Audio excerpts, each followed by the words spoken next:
started, as I told you, back in the 1990s, and it's been a gradual thing for me. I have a real space in my heart for leaders, because I was one for such a long time, and I think it's such an important role. And I'm just hoping that my clothes won't distract from what I'm saying. Okay. So, we want to start with some reflections on leading worship. And one of the, I want to reiterate that we're talking about the place where it's uncomfortable to be, where things aren't familiar, okay? And when you're in that space, you're going to not know exactly what needs to be done. So these are some of the things that came to mind for me. Leading worship is different than participating. Okay? So as the leader, it's going to be easier for you to adapt than to ask 35 people in the congregation to figure out the way you want to do worship. Okay? So that's a premise that we have to accept in this course. The other thing is, for most times on Sundays, the people that are in the pews, they have a general understanding of how things work. That's just the Anglicans. Anglicans are book people. We follow the book. So that's good. It's a team effort. It's usually not only you. There's people in the parish you're going to. You need to find out who those people are and you need to use them. And it's not about us. I think it was Terry who told me when she first came here that leaders lead from behind. Okay? Our role as leaders is to lift people up to do the things that they need to do. And that's something that you can do as a lay leader in that particular circumstances to make sure that the people in the parish do the things that God has asked them to do. I want to start by just giving a little context on the daily office. So the daily office was something that came from the Church of England, actually.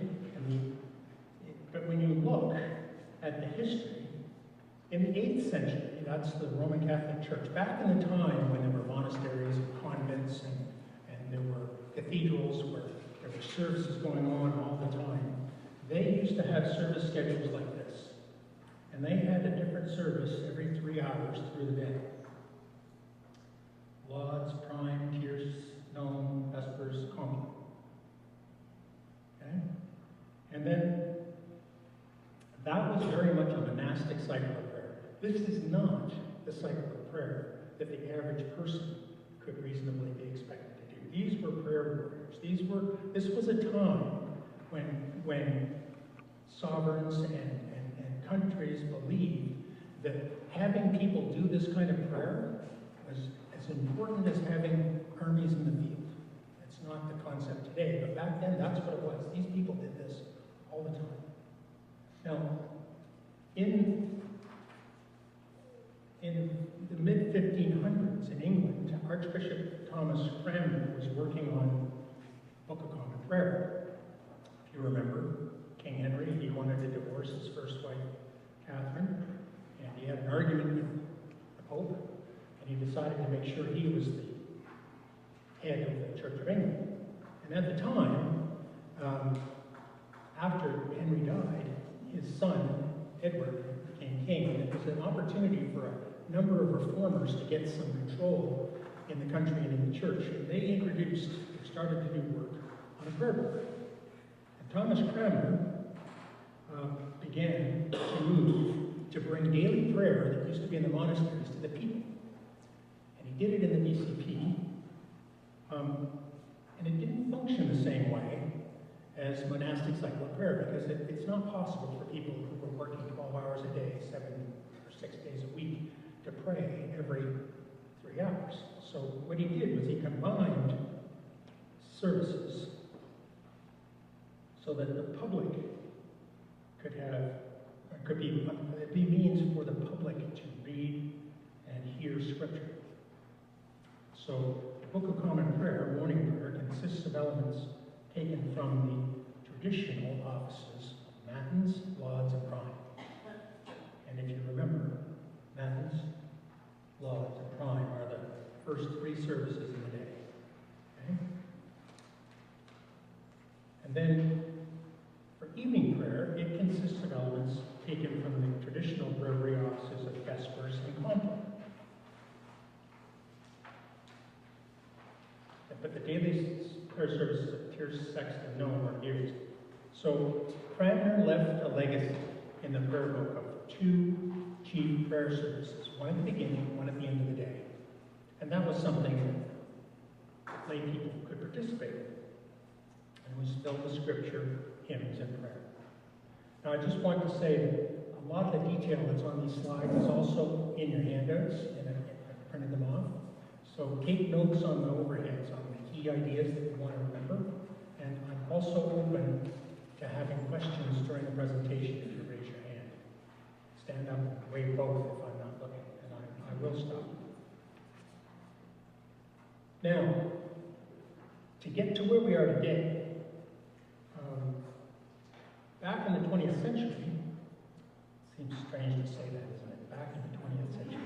Anyway, in 1962, the second Canadian prayer book came out. So when the first one came out in 1918, the second one in 1962 introduced prayers at midday and Compline as 2 different services.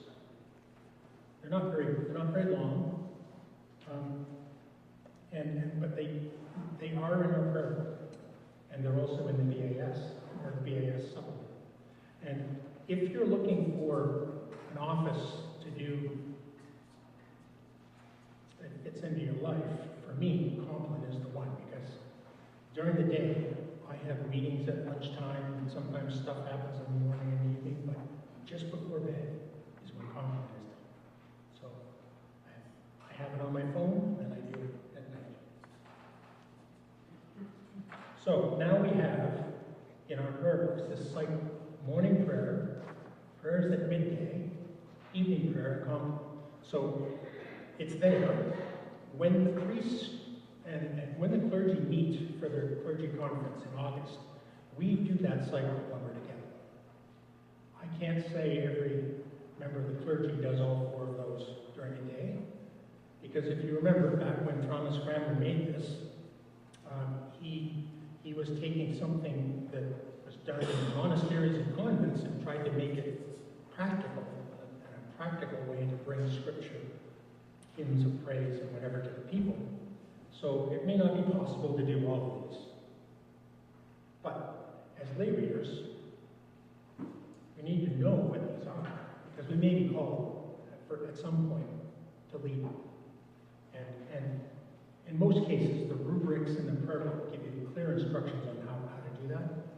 But we're going to focus on morning prayer, but we have examples up here of what to do for evening prayer, BCP, BAS, and in Compline. So there's the history. Daily office history. So there's been, back when the Church of England was being established, there was something going on in the continent called the Reformation.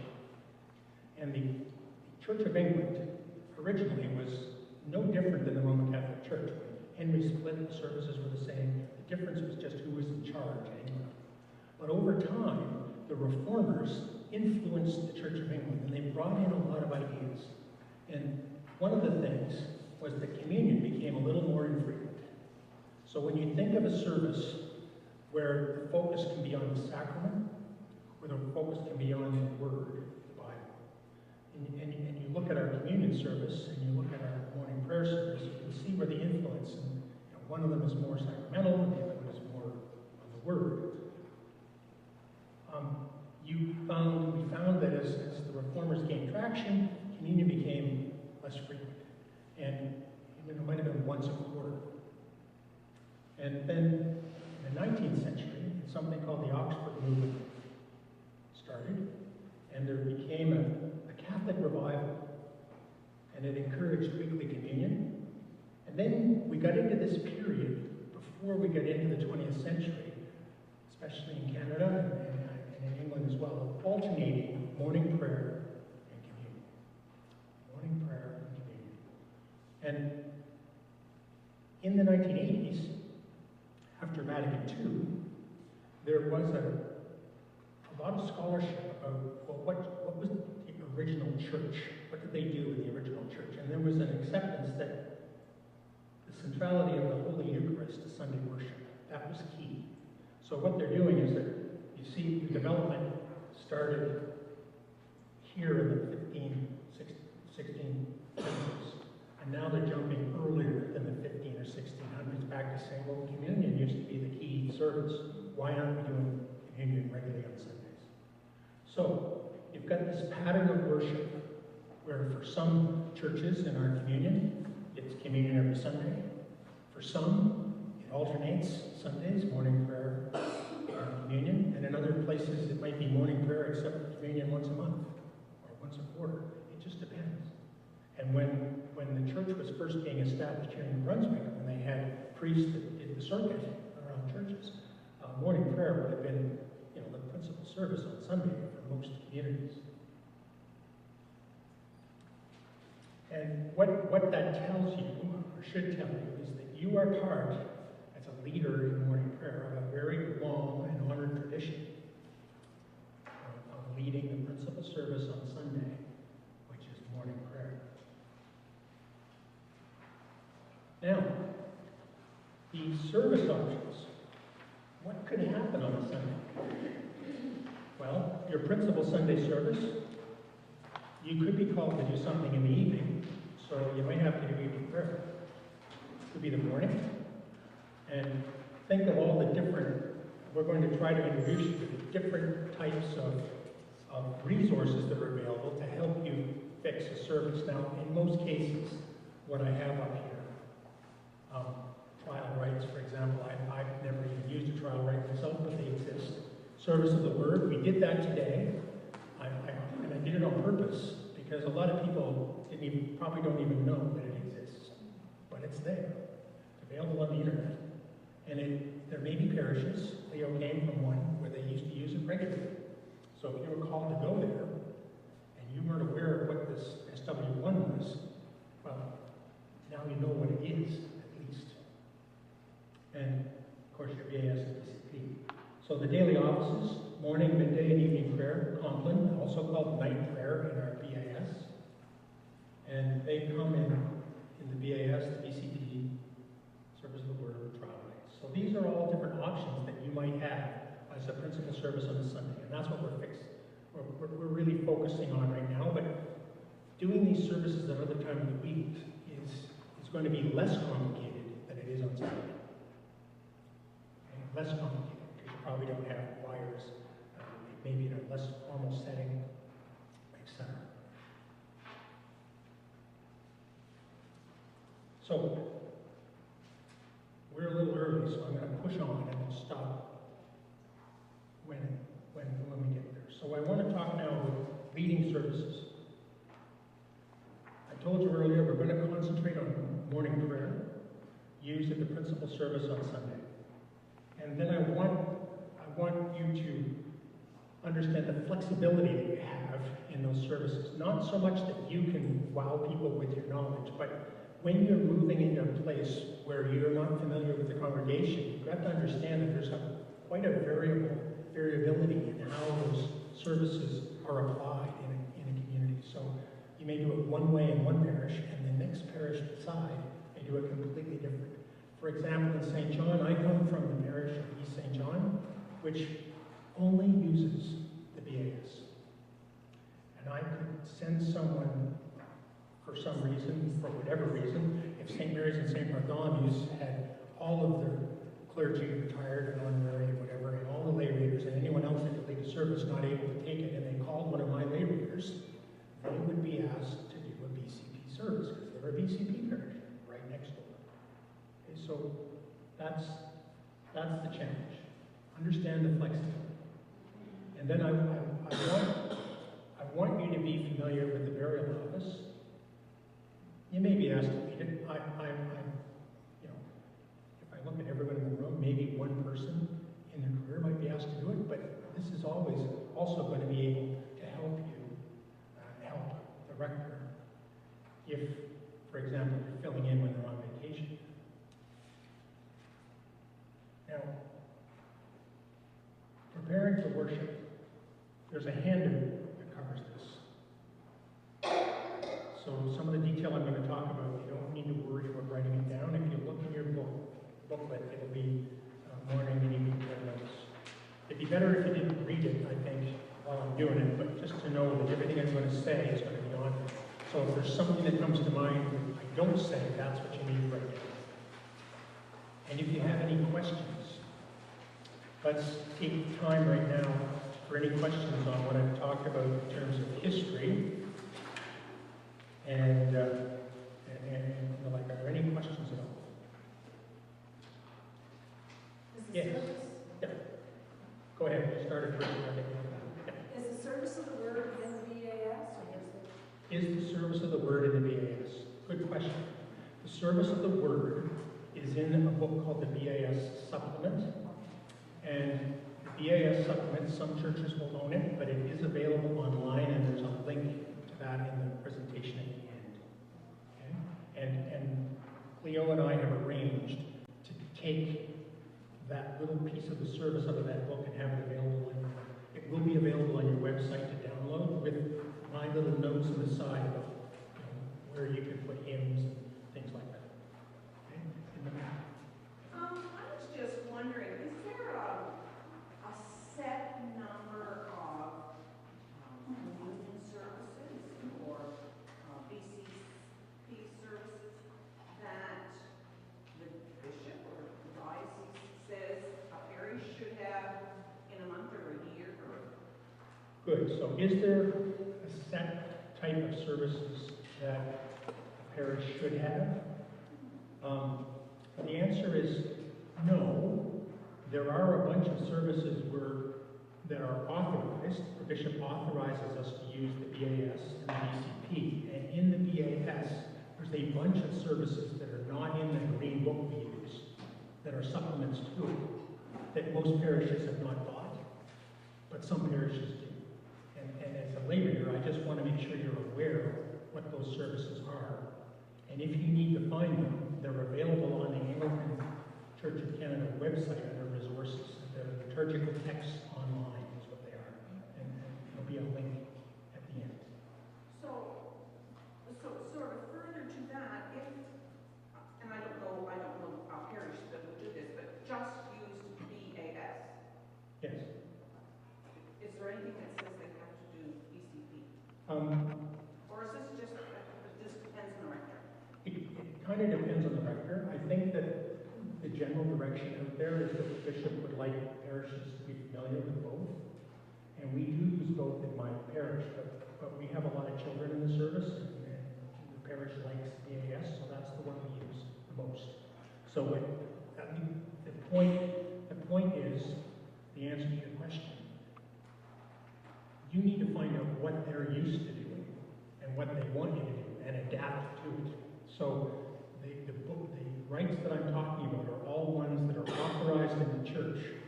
And whether the bishop says you have to use them 50-50 or 30-70 or all the time, whatever, doesn't really matter. If the service you're going to is a BAS service of morning prayer, then you've got to figure out, okay, what do I do in a BAS service of morning prayer? Does that help? Yes. Yeah. What's that? Trial rights, I've never heard of that. Okay, so trial right. I just checked on the website last night and taken them down. I do have them, they're available, and they are morning and evening prayer focused to different seasons in the year. And it's just, there's a liturgical commission in the Anglican Church, and they're experimenting with different forms of morning prayer. I don't know if anyone here is aware of the app the Church of England puts out that does morning, evening prayer in Compline. It would be similar to that. It kind of varies. The morning prayer service would vary with the season. It's not easy to put it in a book because you might have 5 or 10 different versions of morning prayer depending on what time of the year you're in. But that's what the trial right is about. I don't think, I've never heard of anyone using it. I just wanted to make you aware of it. Yes. We used it. Have you? Okay. While we were clergy evening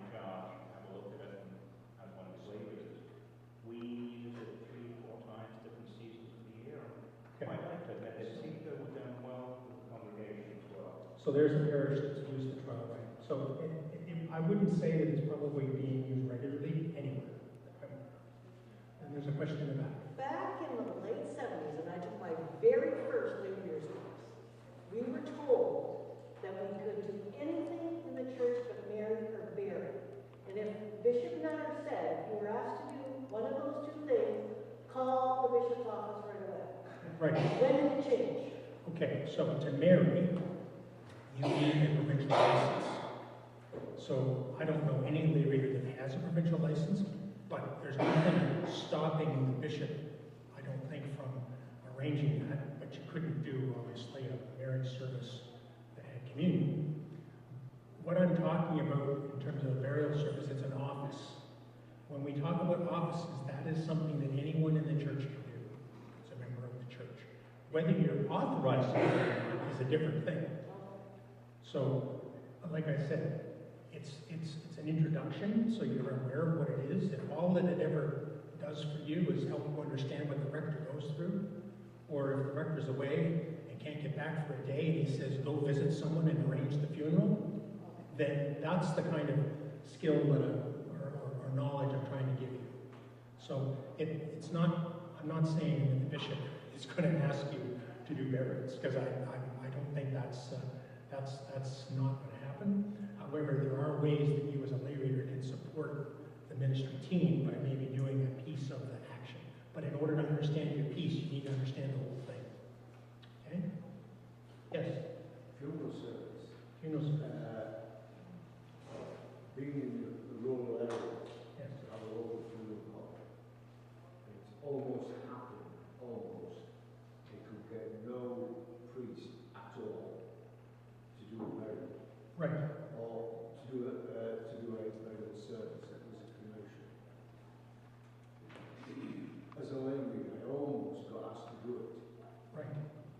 Fortunately, we managed to get hold of a priest. If there is no priest available and there is a request to do a burial, does a lay reader appreciate and do a burial, or let the person be buried without religious service? Oh, well, that's a very hypothetical question.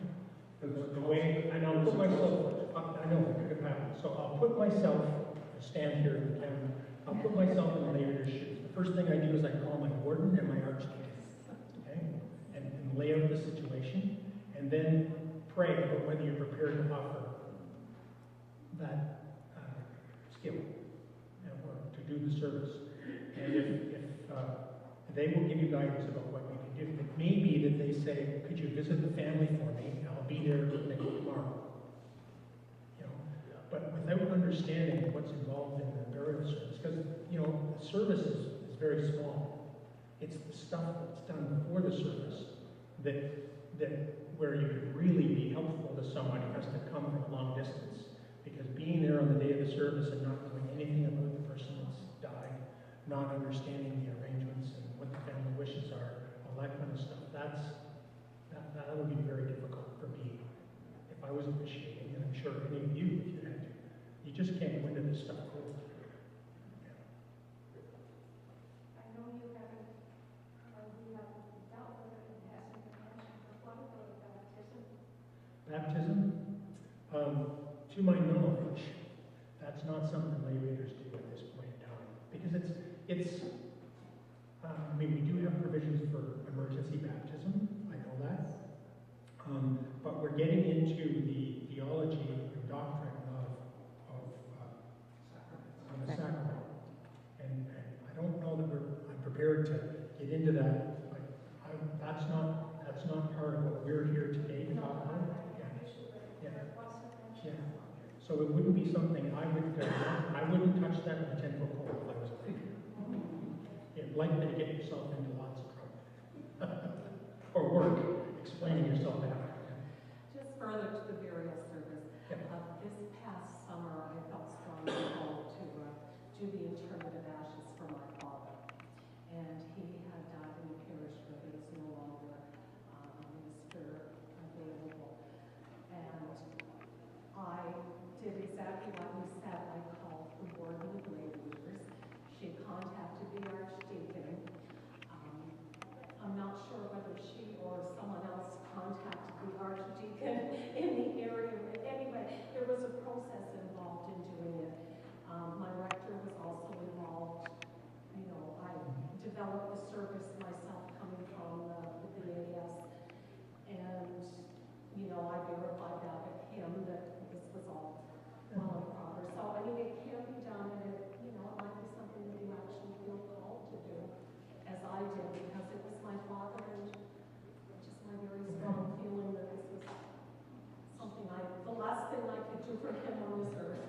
So there's an example of how you're going to do it. So it's not that far-fetched. So I'm glad that we've included it in the course. It's kind of an addendum at the end. So let's push on, and we're going to talk about preparing for worship. So the first thing is we need to seek God's help and blessing. And then once you've kind of sorted that piece out, you have some information to determine and decisions to make as the worship leader. And does anyone want to volunteer some of the ideas, some ideas on what you might need to think about as the person leading worship? I think that your first one up there is the main one. Okay, so you're going to pray. Yeah, we don't need to start the service usually with one or the other is there unless we're praying for whichever one's doing it, so. So they've called you on Monday. They want you to do the service on Sunday. You've never been to the parish, you don't know anyone in the parish. So you've prayed about it and you decided, yes, I think I need to do this. So you tell them I'm going to do it. Now, you've got to have some information. You've got to make some decisions. What are the things that might be running through your mind on Tuesday as you're getting ready for Sunday? Which book is it? Yeah? Okay, so, Because they're usually pretty resourceful and know a lot about books. okay. What are you going to ask the warden? I'm going to ask them what is their service do they usually use. Okay, And then I'm going to ask them if they have an organist or a choir. And then I'm going to ask them what time service is, obviously. very good. What time service is? Do they have an organist or choir? Yeah. And then I'm going to just ask them if there's anything else I need to know. Okay, that's good. Yes? I want to know how long they expect the service to be, how many hymns. How many Give us hymns? a soft week after. Okay, Do they start to stay around for an hour or two? okay. So you want to know the number of hymns. How are you going to find out the number of hymns? Or what the hymns are? That's the work. If you want to find out what hymns are going to be. You need to also get a bulletin from their church. A bulletin, okay? It may be possible to contact the organist, see what ones they suggest. Because sometimes the bulletin doesn't get printed until after you have to make these decisions, because you have to put together a reflection. I guess that's the question to ask as well. Is some parishes, the organist and the choir director chooses the hymns, some parishes, the priest chooses the hymns, so we need to know that. Okay, so let me give you a hypothetical situation. You're in a parish where the priest picks all the hymns. The organist works with the priest. The priest isn't available to pick the hymns. Who are you going to talk to? The organist, because he knows what the priest would pick, right? What the community's familiar with. So that's good. You're going to, and if the priest is away, the organist probably already knows the hymns that they are familiar with. But one of the reasons why it's good to know this stuff ahead of time is it may help you in your reflection. You may actually have a hymn that you think you're called in your prayer. You might say, you know what, I was praying and this hymn kept coming up. And the organist may say, wow, that's awesome. We're going to fit that in right here. So that's one. So you've picked up most of it. One thing that you might want to know, am I moving too much? No. What are the scripture readings that they're going to use? If they know the scripture readings. There are, I believe, most of the parishes in our diocese follow the Revised Common Lectionary. They don't use the readings in the BCP, in the book. I can do one parish that does. Yeah, Strictly readings. There are some parishes that follow the BCP lectionary, so you need to know what cycle of readings they follow. So just ask them, well, what readings are you expecting on Sunday? It would be really embarrassing if you showed up with a reflection on a bunch of readings that aren't being read in the church. Then you'd have to do an on-call, on-the-fly change. Now, it says set the service structure. You need to get your service organized. And you have options to consider, and depending on the liturgy, there may be more or there may be less. some things you may not find out until you arrive to lead the service. And you think of some of the things you might need to consider. So now you're trying to think about the options you need to consider. I'll give you an example. Where does the parish like to do announcements and notices? Okay, the beginning, the end, and the middle. Okay, that's one example. Who does the notices? Are they expecting you to do it? Or is there going to be someone like a warden or someone stand up? This is a detail, but I tell you, the details can bite you in the middle of the service when you're sitting there wondering, okay, or after the service when they said, how come my notices didn't get read? What canticles will you read between the readings? Do they put psalms between the readings? Are they read? Chanted? How is it normally done? When they say the song, do they alternate different patterns? Are the parish familiar with different ways to do it? Or are they really stuck on one way, which is it differently by the half verse, which is the way it's done in my parish, to the point that it's printed in the bulletin. And if anyone tried to do it differently, I think that the parish wouldn't know what they were doing. Are you going to have a homily or a reflection? What are you going to say?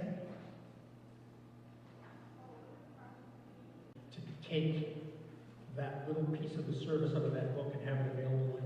It will be available on your website to download with my little notes on the side of where you can put hymns and things like that. Okay? In the back. I was just wondering, is there a set number of communion services or BCP services that the bishop or diocese says a parish should have in a month or a year or? Good. So is there a set type of services that a parish should have? The answer is no. There are a bunch of services that are authorized. The bishop authorizes us to use the BAS and the BCP. And in the BAS, there's a bunch of services that are not in the green book we use, that are supplements to it, that most parishes have not bought, but some parishes do. And as a lay reader, I just want to make sure you're aware of what those services are. And if you need to find them, they're available on the Anglican Church of Canada website under resources. They're liturgical texts online is what they are. And there'll be a link at the end. So sort of further to that, if, and I don't know a parish that would do this, but just use BAS. Yes. Is there anything that says they have to do BCP? Or is this just, it just depends on the rector? It kind of depends on the rector. I think that the general direction out there is that the bishop would like parishes to be familiar with both. And we do use both in my parish, but we have a lot of children in the service, and the parish likes BAS, so that's the one we use the most. So the point is, the answer to your question, you need to find out what they're used to doing and what they want you to do and adapt to it. So the rights that I'm talking about are all ones that are authorized in the church. And whether the bishop says you have to use them 50-50 or 30-70 or all the time, whatever, doesn't really matter. If the service you're going to is a BAS service of morning prayer, then you've got to figure out, okay, what do I do in a BAS service of morning prayer? Does that help? Yes. Yeah.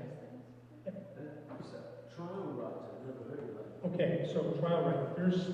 I just checked on the website last night, and they've taken them down, but I do have them, they're available, and they are morning and evening prayer focused to different seasons in the year. And it's just, there's a liturgical commission in the Anglican Church, and they're experimenting with different forms of morning prayer. I don't know if anyone here is aware of the app, the Church of England puts out that does morning, evening prayer in Compline.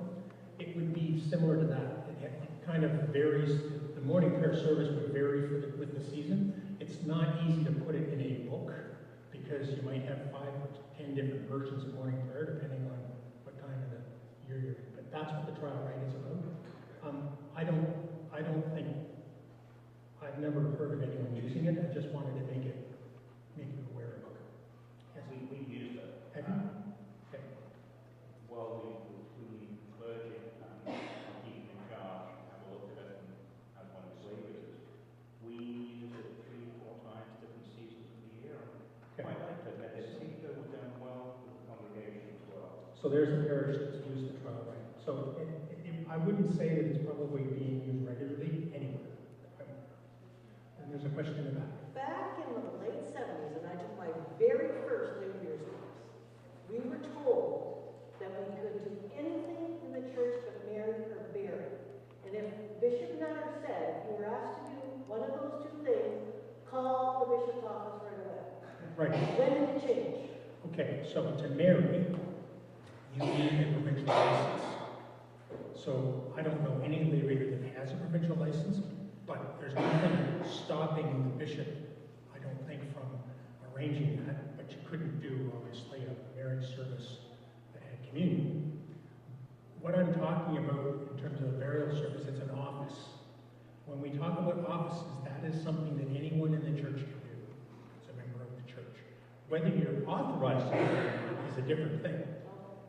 So, like I said, it's an introduction, so you're aware of what it is. If all that it ever does for you is help you understand what the rector goes through, or if the rector's away and can't get back for a day and he says, go visit someone and arrange the funeral, then that's the kind of skill that or knowledge I'm trying to give you. So it's not, I'm not saying that the bishop is going to ask you to do burials, because I don't think that's not going to happen. However, there are ways that you as a lay reader can support the ministry team by maybe doing a piece of the action. But in order to understand your piece, you need to understand the whole thing. Okay? Yes? Funeral service. Funeral service. Being in the rural areas, Yes. to have a local funeral home, it's almost happened, almost. They could get no priest at all to do a burial, Right. or to do a burial service. It was a cremation. As a lay reader, I almost got asked to do it. Right. Unfortunately, we managed to get hold of a priest. If there is no priest available and there is a request to do a burial, does a lay reader appreciate and do a burial, or let the person be buried without religious service? Oh, well, that's a very hypothetical question. The way, and I'll put myself, I know it could happen, so I'll put myself, I stand here in the camera, I'll put myself in the lay reader's shoes. The first thing I do is I call my warden and my archdeacon, okay? And lay out the situation, and then pray about whether you're prepared to offer that skill or to do the service. And if they will give you guidance about what you can do. It may be that they say, could you visit the family for me? I'll be there tomorrow. You know, but without understanding what's involved in the burial service, because, you know, the service is very small. It's the stuff that's done before the service that where you could really be helpful to someone who has to come from a long distance.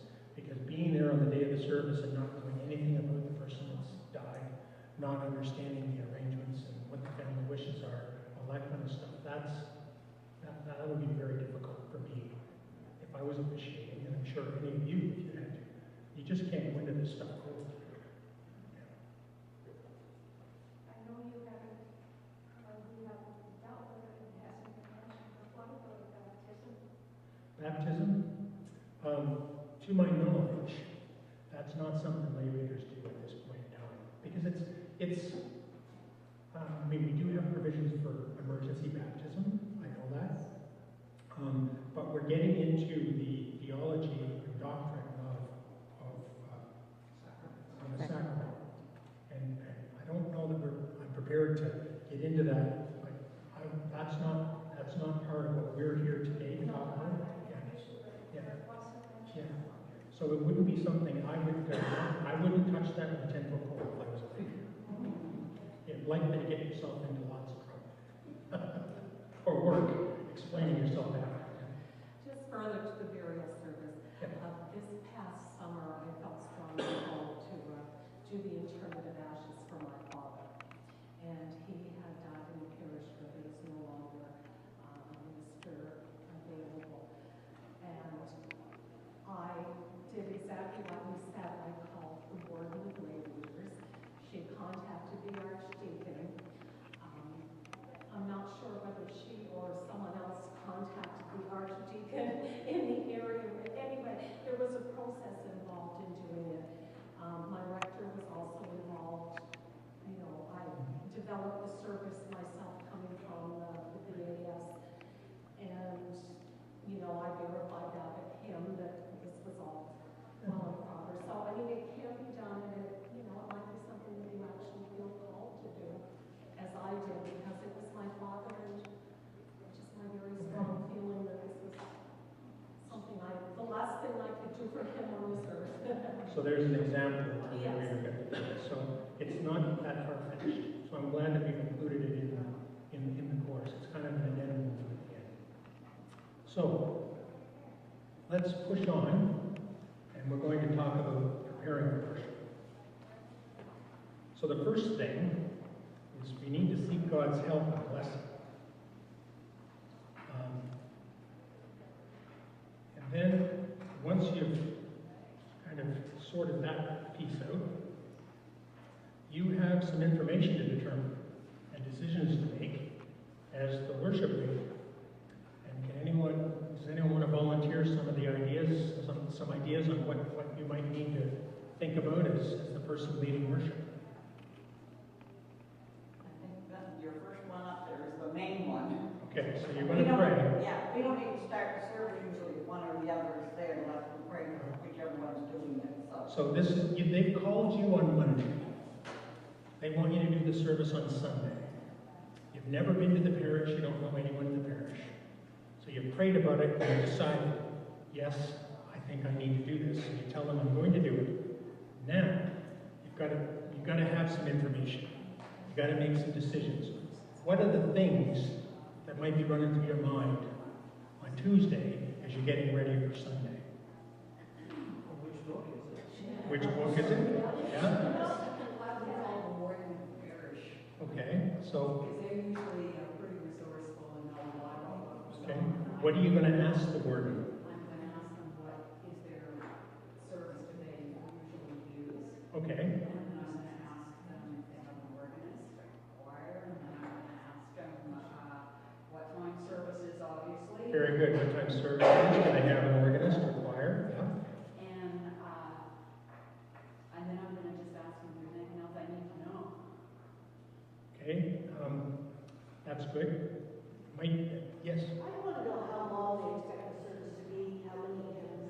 How many If hymns? it's not usually after. Okay, Do they expect to stay around for an hour or two? okay. So you want to know the number of hymns. How are you going to find out the number of hymns? Or what the hymns are? If you want to find out what hymns are going to be. You need to also get a bulletin from their church. A bulletin, okay. It may be possible to contact the organist, see what ones they suggest. Because sometimes the bulletin doesn't get printed until after you have to make these decisions, because you have to put together a reflection. I guess that's a question to ask as well. Some parishes, the organist is required, rector chooses the hymns, some parishes, priest chooses the hymns, so we need to know that. Okay, so let me give you a hypothetical situation. You're in a parish where the priest picks all the hymns. The organist works with the priest. The priest isn't available to pick the hymns. Who are you going to talk to? The organist, because he knows what the priest would pick, right? What the community's familiar with. So that's good. You're going to, and if the priest is away, the organist probably already knows the hymns that they are familiar with. But one of the reasons why it's good to know this stuff ahead of time is it may help you in your reflection. You may actually have a a hymn that you think you're called in your prayer, you might say, you know what, I was praying and this hymn kept coming up. And the organist may say, wow, that's awesome. We're going to fit that in right here. So that's one. So you've picked up most of it. One thing that you might want to know, am I moving too much? No. What are the scripture readings that they're going to use? If they know the scripture readings. There are, I believe, most of the parishes in our diocese follow the Revised Common Lectionary. They don't use the readings in the BCP, in the book. I can do one parish that does. Yeah, I know. Strictly readings. There are some parishes that follow the BCP lectionary, so you need to know what cycle of readings they follow. So just ask them, well, what readings are you expecting on Sunday? It would be really embarrassing if you showed up with a reflection on a bunch of readings that aren't being read in the church. Then you'd have to do an on-call, on-the-fly change. Now, it says set the service structure. You need to get your service organized. And you have options to consider, and depending on the liturgy, there may be more or there may be less. Some things you may not find out until you arrive to lead the service. And you think of some of the things you might need to consider. So now you're trying to think about the options you need to consider. I'll give you an example. Where does the parish like to do announcements and notices? Okay, the beginning, the end, and the middle. Okay, that's one example. Who does the notices? Are they expecting you to do it? Or is there going to be someone like a warden or someone stand up? This is a detail, but I tell you, the details can bite you in the middle of the service when you're sitting there wondering, okay, or after the service when they said, how come my notices didn't get read? What canticles will you read between the readings? Do they put psalms between the readings? Are they read? Chanted? How is it normally done? When they say the psalm, do they alternate different patterns? Are the parish familiar with different ways to do it? Or are they really stuck on one way, which is said differently by the half verse, which is the way it's done in my parish, to the point that it's printed in the bulletin. And if anyone tried to do it differently, I think that the parish wouldn't know what to do. Are you going to have a homily or a reflection? What are you going to say?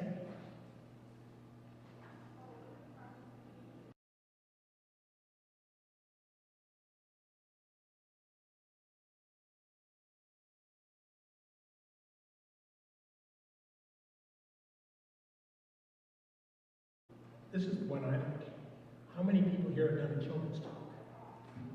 What? A children's talk. So, yeah, okay, so that's good, because you may be coming from a parish where that's not a responsibility, and working in a parish where that's like the main key thing that happens in the service. They're more concerned about a good children's talk than they are about a homily.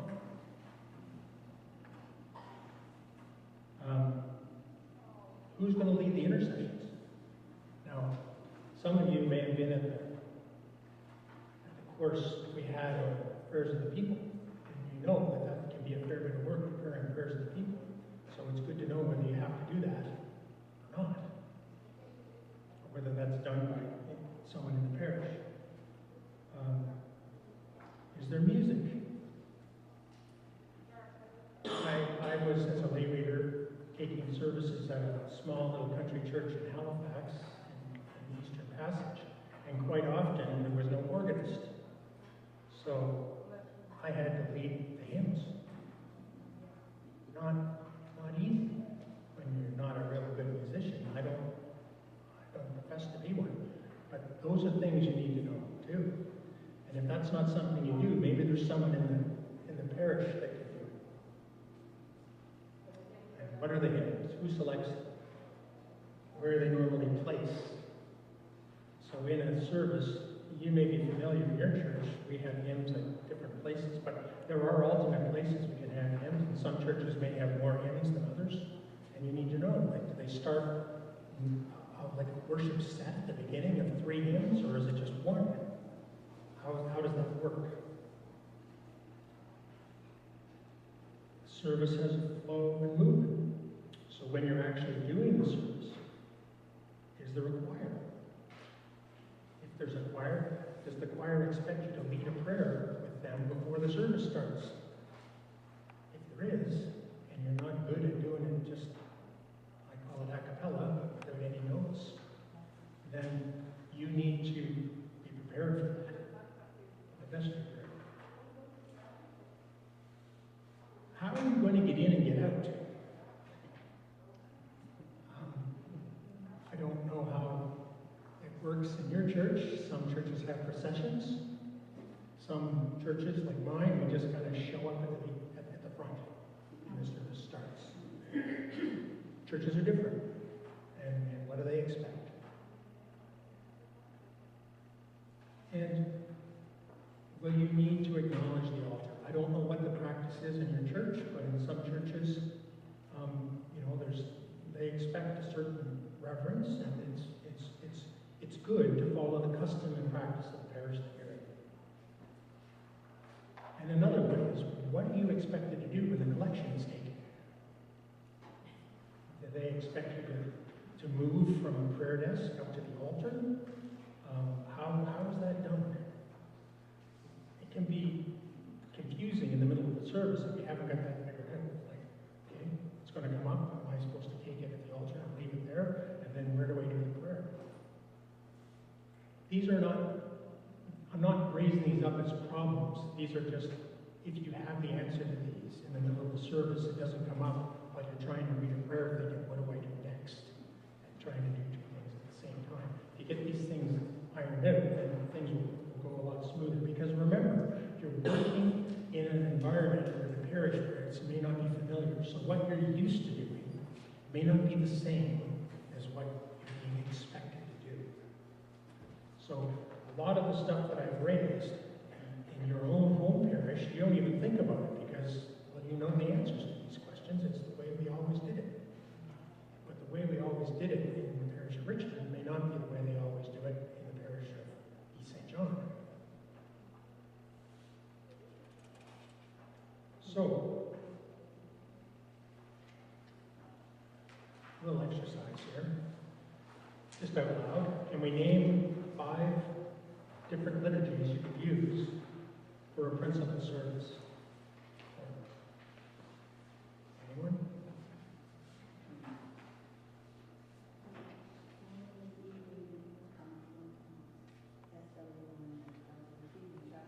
Okay, so we've got morning prayer, SW1, SW2, evening prayer, that's 4, and compline.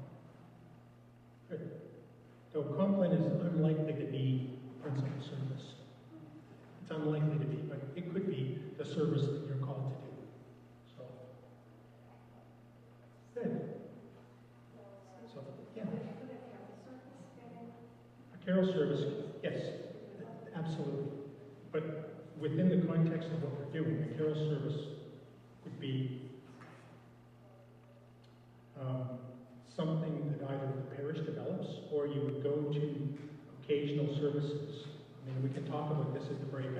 I can point out where you would go to find a carol service if it isn't already printed. But a carol service could be a principal service as well.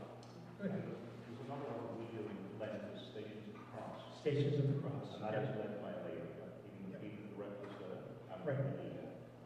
Yeah. And if you were called to lead Stations of the Cross, then there'd be a lot more prep work. And likely they would call someone that knows that tradition rather than someone who doesn't, like me. Yeah. Good. Now, I want to look at the lectionary exercise. Now, I just want to say that the purpose of this exercise is not for you to get a mark. The purpose of the lectionary exercise was for you to figure out what you know and what you don't know. Okay? And the reason is that if you find out you don't know it, then you probably should go and figure out things about the lectionaries. If you thought you knew it and you got it wrong, well, that's important information to know as well. But knowing your way around the lectionary is important for you if you're going to be leading the service on Sunday. So, I'm going to move now to that lectionary exercise. So, did anyone have trouble with the exercise? Was there stuff that you weren't familiar with? Okay. Yeah. Okay. So that's good to know. So was it that you weren't familiar with the lectionary at all? I got lost looking for certain things. I lost the sequence. I couldn't follow part of it. I get some of it, and then I look for something else. Yeah. That's fine. So it's complicated. My go-to place to find out what are the readings for a particular day is online at the Anglican Church of Canada website under resources, and it's lectionary for the day. Put a day in and it comes up with morning prayer, evening prayer, principal service readings if it's a Sunday, and if it'll give you options if your service could be like a Saint's Day, or if it's just a daily office. There is, yeah. What do you mean when I said family complicated? I can find you online for a problem. Online, there's no problem, it's all the way there. The one thing is I found it complicated finding it actually in the book. Right, yes, and that was part of the exercise. Now, the thing you got to remember about the BAS is that they were published in 1985, and in the process of publishing the BAS, the lectionary has actually changed. Okay? So the lectionary that's in a book published in 1985 is different than the one that was published this year. So there are differences. Okay? So the book that's in the pew may not be the best place to go to find out what your readings are. So online is going to have the best resources. I mean, if you don't have that ability, then you go with what you have. The other thing is there is a book that your priest may have, or the parish may own. It's McCausland's. Yeah, and McCausland's. What is in McCausland's is basically online. That information is online, and it has all the readings for the day and the like. So let's just see what we got for answers. Readings for Epiphany 4, 2021. What do we have for the Old Testament? Anyone get it? Yep. Deuteronomy 1, 15 to 20, is that what we got? Jeremiah.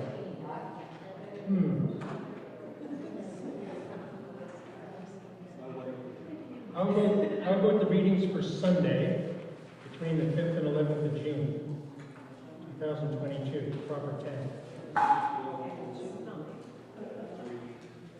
So what do I hear? But the Sunday is June 9th. Acts or Genesis. Romans or Acts.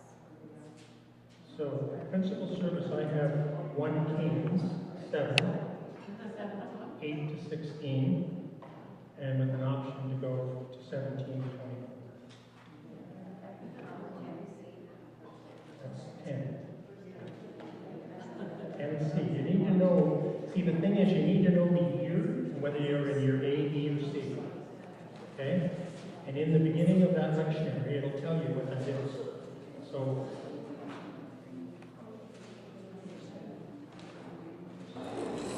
this is an old, not in 2022. I picked 2022 for a reason. You have to figure out what the church year here. It's not 2018.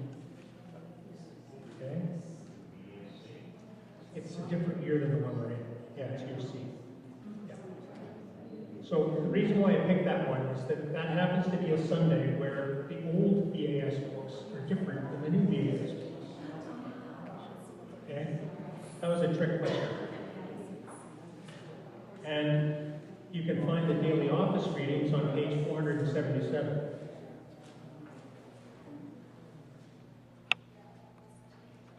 So, readings for May the 14th are challenging because there's more than one correct answer.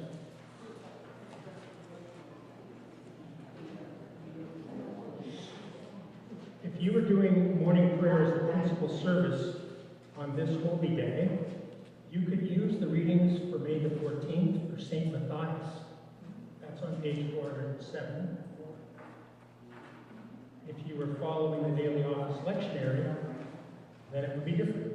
That's page 472. So I'm not here, I'm doing this not to critique you. I'm just saying it's complicated.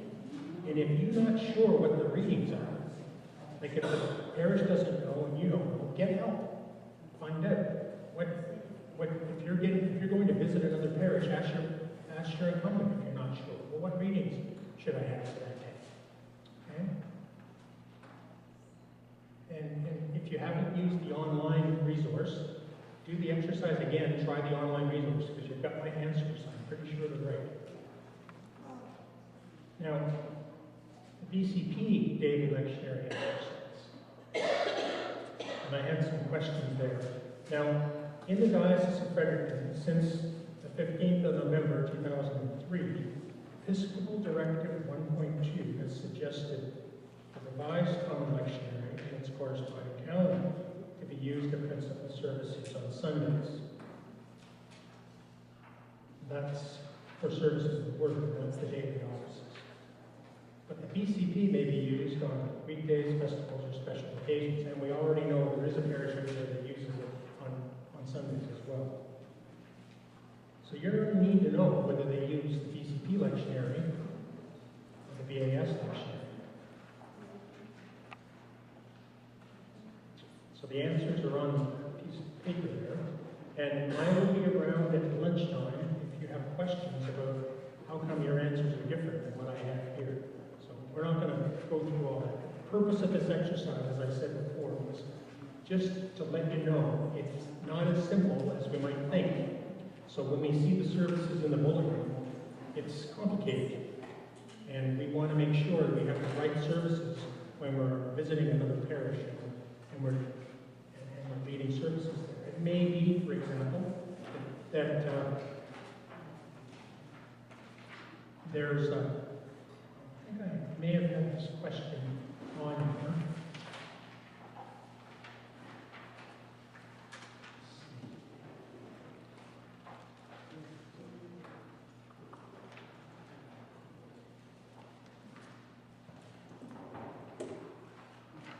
Oh, it'll probably come up later.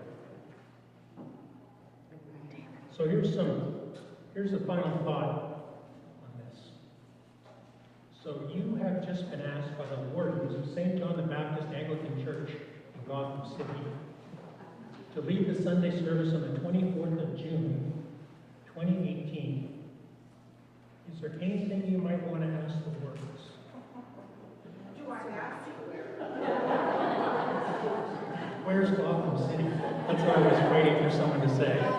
What's that time? Yeah. Now, if you were like me and you lived in Quebec for a number of years, you know there's something special about the 24th of June. Right. So if you're in a parish that likes to celebrate the Patron Festival, you might like to have the right readings for the day. So that's the trick question there. So it could be readings for St. John the Baptist. And it would be so sad if you got to the parish and you had done a homily on readings, and they expected you to do the readings for St. John the Baptist. I think it's time for a break. Let's take our break now. We've got half an hour. We'll be back.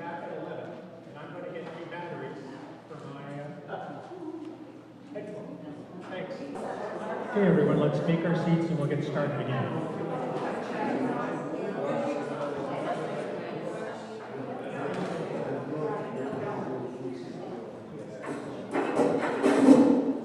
I just want to start by answering a question that Edwin brought to me during our break, which was, I'm paraphrasing it, he didn't actually say it this way, but how relevant is this to me if I'm a parochial lay reader and I'm never going to leave the parish? Well, it is relevant to you, and I'll explain why. I've chosen for this presentation to use the principal services because I couldn't talk about all the different services that a lay reader could do. But all the stuff we're talking about in a principal service is equally valid for a service that your rector might ask you to do on a Monday morning, or maybe in the evening as a second service. Okay, those kinds of things. You may not have all of the same questions. If it's an evening service on the same day you've had your principal service, then your readings may already be set, so you don't need to worry about that. But you may have something different than your choir. You might have a guitar player or whatever. But I mean, the challenge for this course is to try to find a way for me to give you all the possibilities that are there, so that you can work with the full set of tools that are available to you as a lay reader. Okay, thanks for the question, Edwin. And now let's go on to some of the detail. Now this, it's because I'm too close to the speaker. So, considerations before the service. This, I provide notes for everything that I'm going to say. If you have questions and the answers are helpful, we may need to write those down. You need to confirm the hymns, where they're located, and if you are the person that needs to announce them. It may be that they're on a board and they don't expect you to announce them, but they may expect you to announce what the hymn is. There's no particular requirement to do it either way. Just follow the local custom. And be sure you know where in the liturgy the hymns are sung. And write down the numbers, because quite often the board is not available to you from where you're going to be when you're writing, when you're leading the service. If you're doing it from a prayer desk and you're up in the choir with the choir and the boards are in the nave, you need to make sure you write them down ahead of time, or they may be in the bulletin. Bible readings. If 3 readings are usual, the Old and New Testament readings come together, separated by a psalm, the gospel reading after a hymn. That's normal, but it's not always that way. But that's typically how it is in New Brunswick. But don't assume anything. Check before you start what the Bible readings are and who's going to be reading them.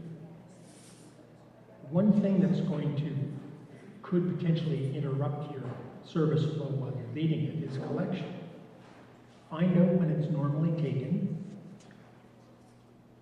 and how are the gifts dedicated? Do they have a doxology that's sung? Are they expecting you to pray a prayer over the gifts? Because if they're expecting a prayer over the gifts, there is a prayer in the lectionary appointed for the day.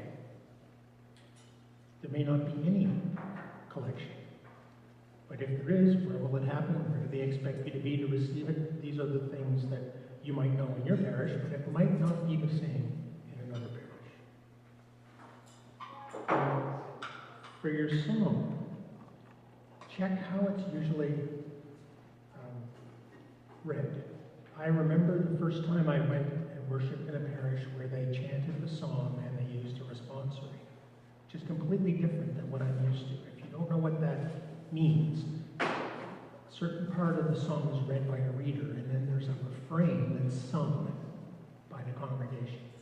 Totally different than what I'd ever seen before. So just check to make sure you know how that's done. The Lord's Prayer. Have you ever been in a church introduce the Lord's Prayer expecting it to be said one way, and then the congregation starts saying it another way.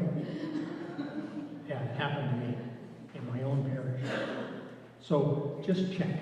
Even if you're using a modern liturgy, sometimes people are used to using the older version of the Lord's Prayer. That's very common. You want to use what you're familiar with. You also want to know about how the children how they participate in the service. Do they have a junior church down in a different place, or are they in the service? Are they going to come in and come out if they return back? When do they return back? How's that going to be organized? Is someone going to look after that for you? Do they expect you to do a children's talk? These are some of the things you want to confirm. Some of the actions, collect. You want to find and mark the collect for the day, if you're going to use it, and any other collect you might want to use. And that's prayers that are already printed in the prayer book. So in the BAS, for example, somewhere around the end of the 600s and the beginning of 700, there's a bunch of prayers for different things. It may be appropriate, like if you're in a parish where there's a lot of fishermen and people are out fishing, it may be appropriate to have a prayer for people at sea. Sermon. You may have a sermon or a reflection. You may be reading something that's been prepared by someone else, or you may be just asking people, like we did in our service this morning, to just sit and reflect on the readings that were read. What does the congregation that you're serving expect? You might want to listen to the news, just so you know anything that's happening that's current, so that you can include that in your prayers, or the prayers of the congregation. Make sure you arrive on time. A half an hour can go really, really quick, especially if it's an unfamiliar place and there's lots of things you want to check.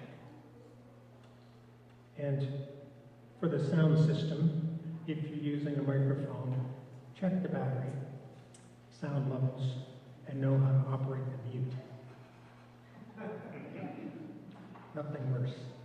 I could tell you a story about me being in a place where, well, I was going to the washroom and, well, anyway, you don't need to. So you do need to know how to use the mute. Considerations during the service. A vestry prayer. Now, a vestry prayer is the prayer that you say before the service to prepare yourself and others for the service. And it's quite common to be done, like if I was in a parish where it was common for the choir to process, and the rector had a vestry prayer with the choir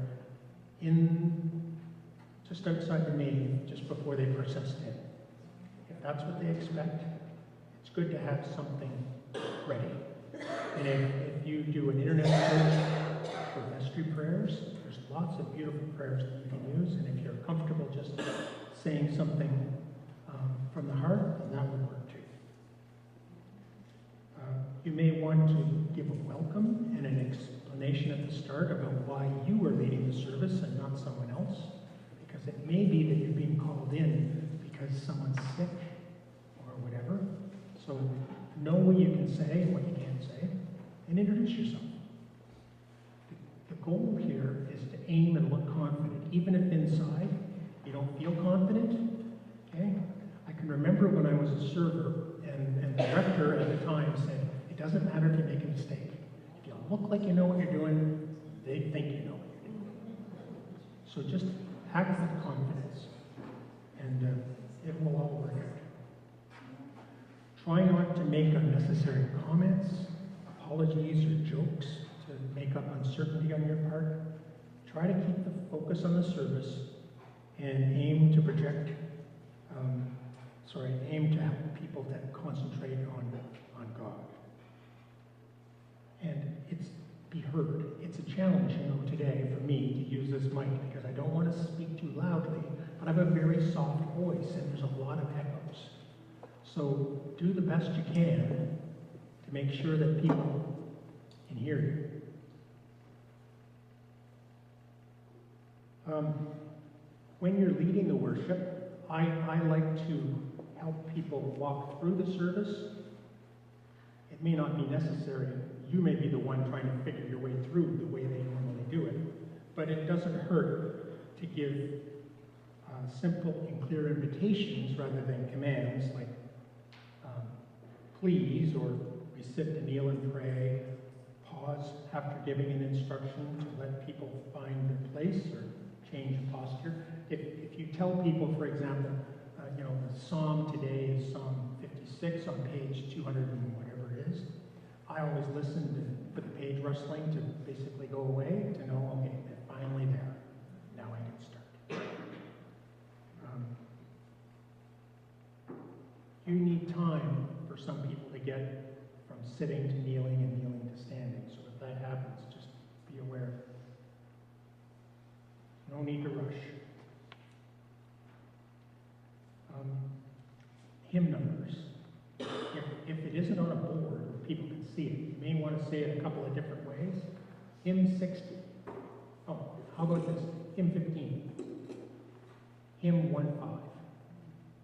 Hymn 15. No confusion.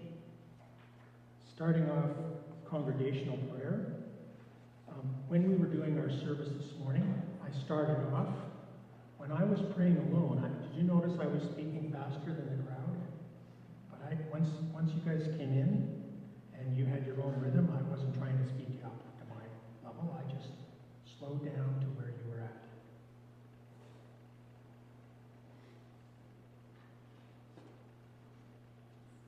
So you want to follow their pace. And you may want to think what you're going to do if there's an interruption, like if the kids come or whatever. I mean, the point is that we want to keep the focus on God, but you've got to deal with whatever that disruption might be. It could be someone that's sick or a kid running around. It may just be stop for a second and smile. I just want to make sure we keep that focus on God. And is everyone here aware of the service register? It's usually in the vestry area. You got to sign that at the end of the service, right? If you do both the service and the reflection, then you sign in both spots. Cool. A lot of places they'll have it filled out for you. You just have to sign. But in some places you may need to do it yourself. So that's a bit long, but there is a handout that covered all the stuff that I went over. Are there any questions at this point? Any questions? Okay.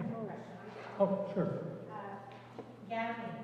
Gowning, yeah. Yeah, whether you should gown or not, whether you bring your own, whether you should be wearing your. That's a good question. From my personal experience, it varies. So different parishes will expect different things. Some parishes may expect cassock and surplice, some and all. If you don't have either, you don't need to wear it to lead the service. That's not a requirement. The church may have it. That's a good question to ask ahead of time if you're not sure. Do you expect me to wear vestments or to be gowned? And what kind? And then you either figure out a way to borrow some or ask them if they have some there, or if they don't have it, you don't have it. Any other questions? Yes?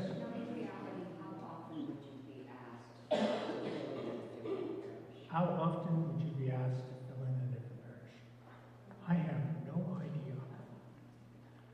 But I can tell you that in the future, it's likely to become more often than today. But remember, this is a premise, okay, a hypothetical that I've created to give you structure to the training. So it may never happen for you. If I was to try to give a course about how to do morning prayer and I wasn't able to talk about all the different things that you don't experience in parish, then it would be tough. So it may never happen for you. Right, there was another question somewhere. Yes? It's nice to be able to get all the details of what another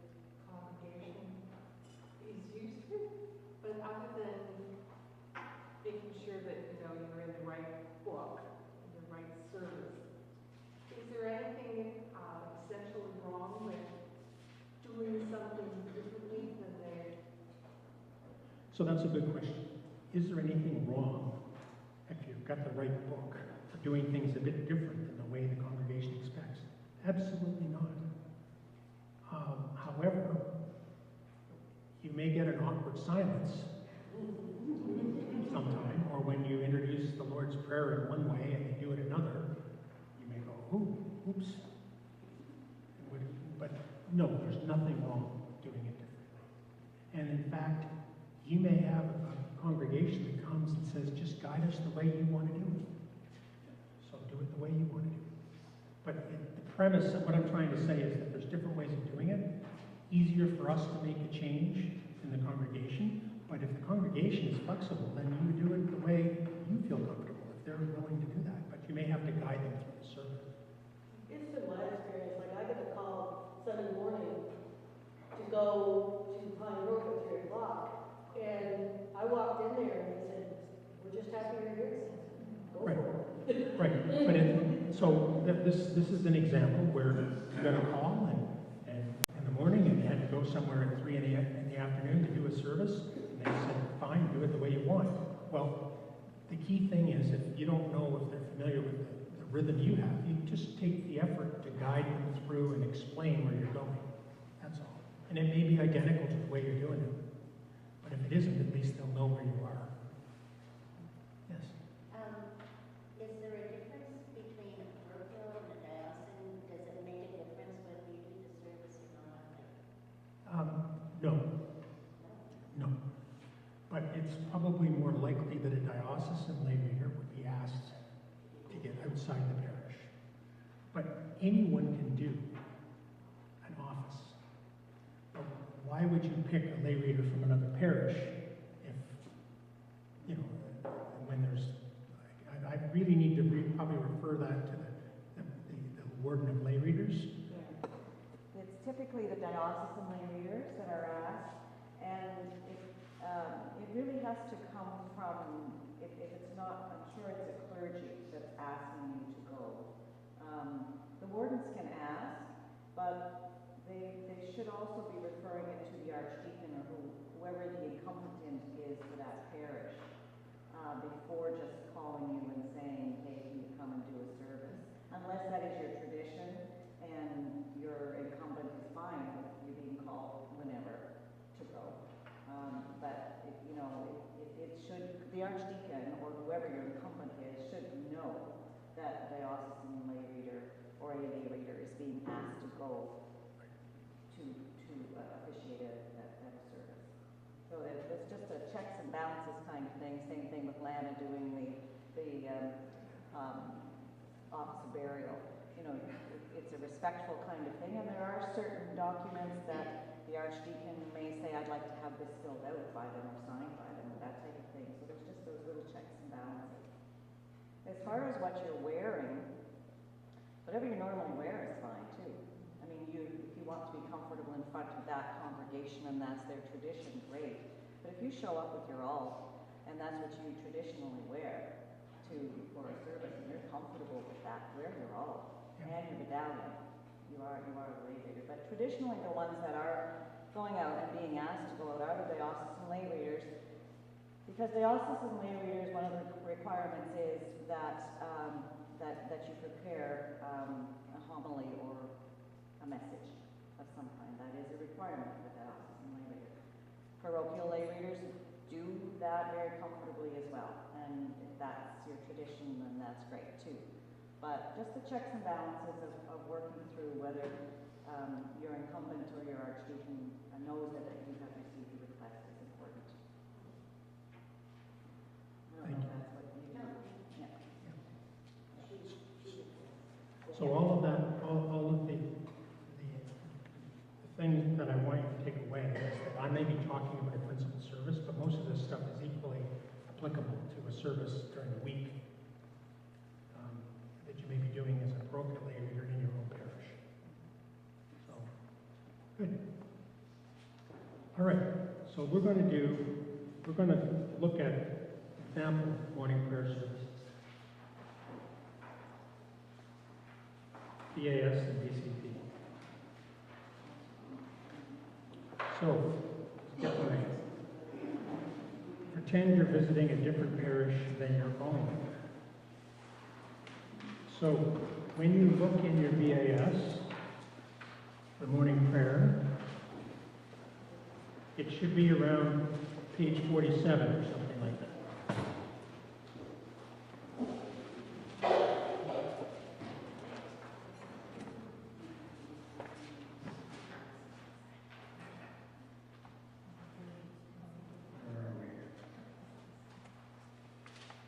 Okay, I was right. Now, move back a page to 45. That penitential rite, okay, could be used during Lent and at other times. If that penitential rite is used, then it's going to alter how you do the first part of morning prayer, that introduction, okay, because it takes the place up. And we look, so that's morning prayer on page 47. So this first part here could be replaced by the penitential rite if you're at Lent. If you read the rubrics in red, it tells you what can be or can't be done. Something here called an invitatory. Some places use them. Some use an entire song. Some will just use a saying. What I do is I just pick one of those sentences and I'll say it right then. So if it was Advent and we finished Amen, and then I would say, the kingdom of God is at hand, O come, let us worship. Now we're going to say the night together. And then we say the night. Now, invitatory psalm options include Psalms and Christ's Passover on page 50. So it could be the Venite, it could be the Jubilate, it could be a bunch of Psalms that are on the top of page 50. Could be Christ our Passover. These are all options. I'm not putting them out there to confuse you. It's just that these are things that you may experience when you see it.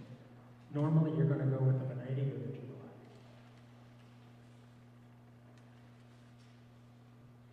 I think the biggest thing about any of this is that, especially the Lutheran, is that a lot of some maybe we look at it and say, well, we have to do this, we have to do that. And it's clear in the rubric it says we may do this. Yes. Yes, that's a good point that you brought up. So the rubrics will tell you whether stuff must be done or whether it may be done. And a lot of times, if you're on a Sunday, it would normally be done, but on a weekday, it might not be. So it's important to read the little letters in red. Rubric is Latin for red. Yeah, I think it's most important for the lay readers to realize that, because if we don't do it often, don't do a service often, but then we have a tendency of not reading the rubrics, and then we just keep on following the book. Exactly. Thanks for that. So then, once we've done the invitatory song, we usually get into the readings. And in those readings, you need to know how many there are. If it's a Sunday service, a principal Sunday service, there's likely going to be 3 plus a song. How do they fit in? Because all you've got in here is what to say at the beginning of a reading, what to say at the beginning and the end of the gospel. So it's typical to have first reading, song, second reading, and then maybe a canticle, or it could be a hymn, and then the gospel. That's why it's nice to know what you're used to. It doesn't mean you can't do it, the way that you're familiar. And that's that structure, okay, for 3 readings. But if on a morning prayer they only use 2, one of them should be from the Old Testament, and you'll read that in the lecture. If you're only going to use 2, one of them should be from the Old Testament.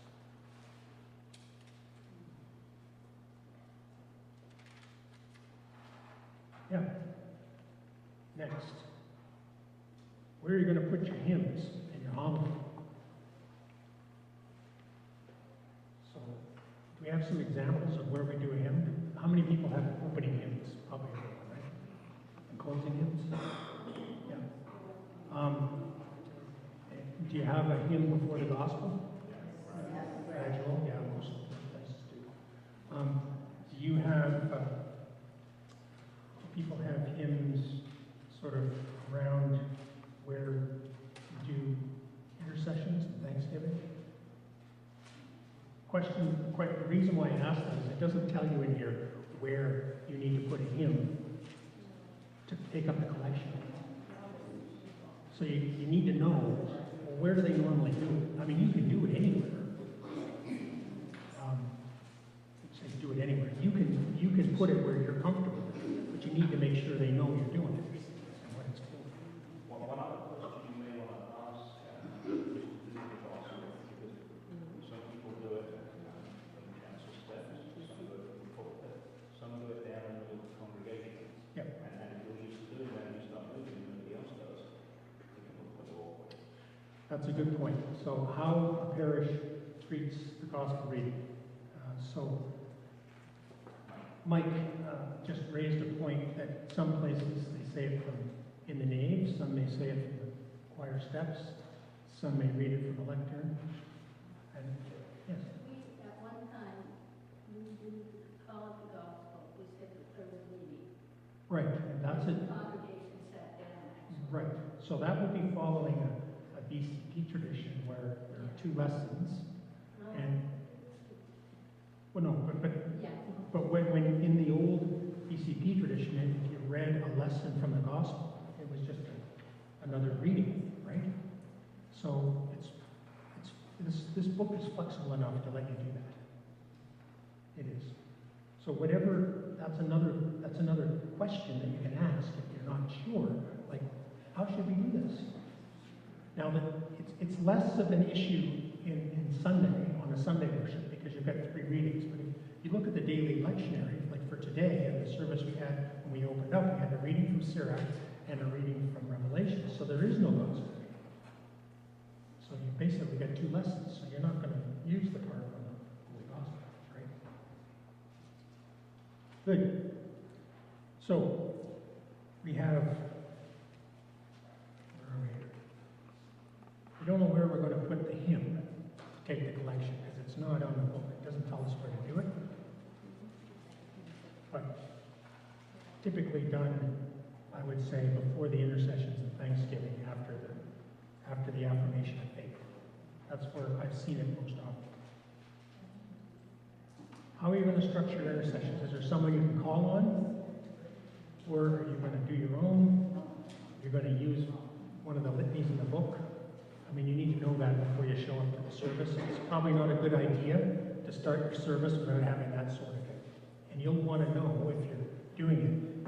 What are the parish, is there people in the parish family that need to be prayed for and are they expecting you to do it? Or is this a parish where if you give the invitation, the words are going to come from the congregation? So just to know, different models.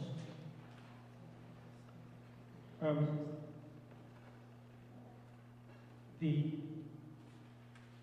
affirmation of faith, Apostles' Creed, Hero Israel, usually seen in the Apostles' Creed with the ASUs, both are reflected.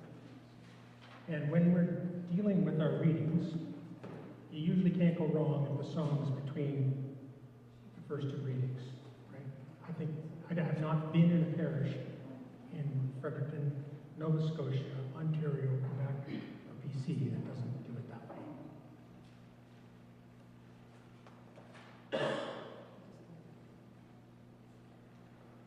Okay, so a gradual hymn usually precedes gospel reading, but if you don't have a choir or you don't have someone who's leading music, but you still need to take up a collection, there are things that can be done. We can read an appropriate canticle, we could listen to some music. There's flexibility here.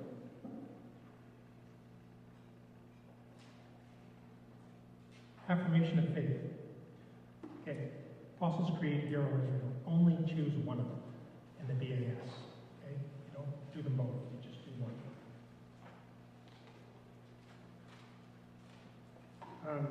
We look on page 450.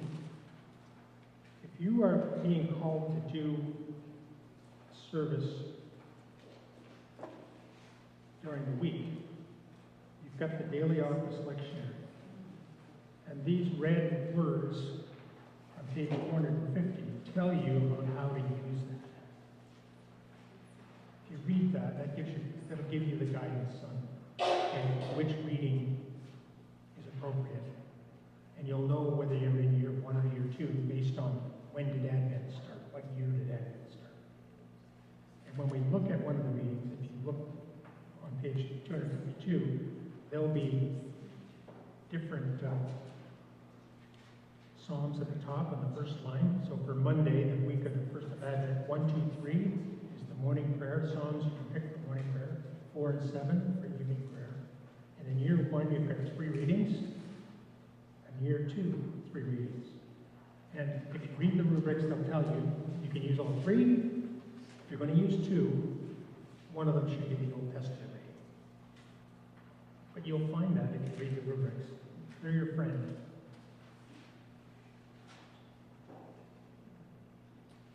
Now, how many people here have parishes where they say the prayer after the parish that's in the BAS? Are you familiar with what I mean?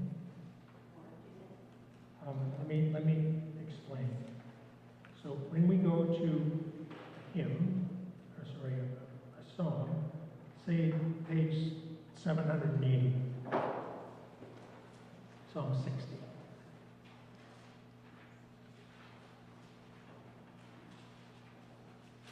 Some parishes will say the prayer. It's on page 781. Okay? Yeah, so some parishes will do that. Other parishes will use the glory, they call it the Gloria Patri. So that's the Gloria be. Oh, sorry. I think it's written down in here.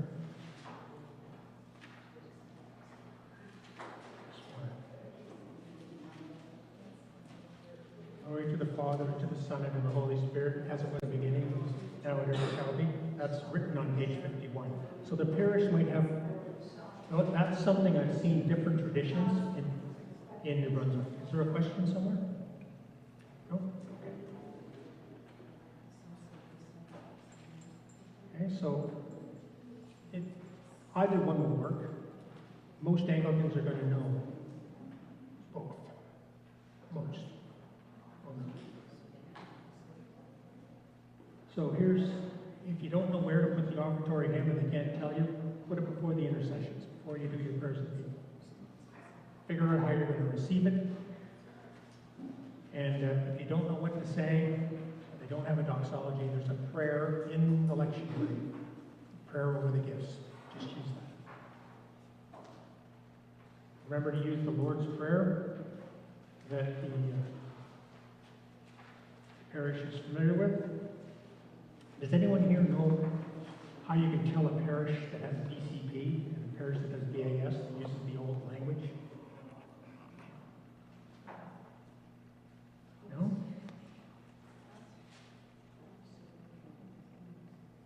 One of them will say this, and forgive us our trespasses as we forgive those who trespass against us. And the other one will say, forgive us our trespasses as we forgive them who trespass against us.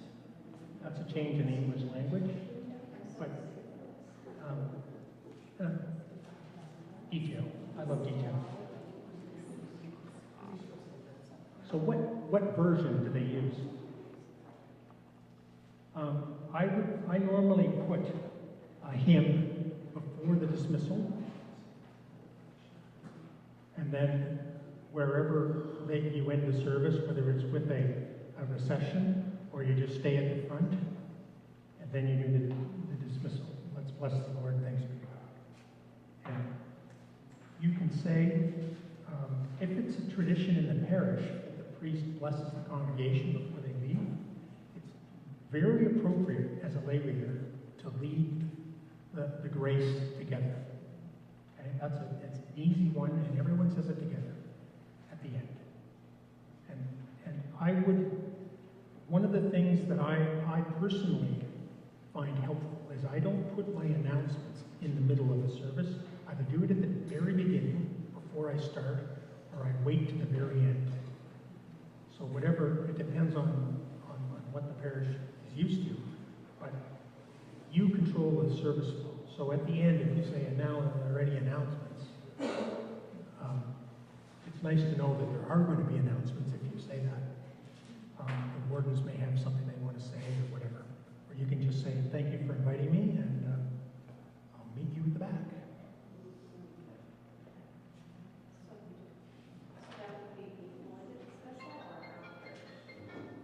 Sorry?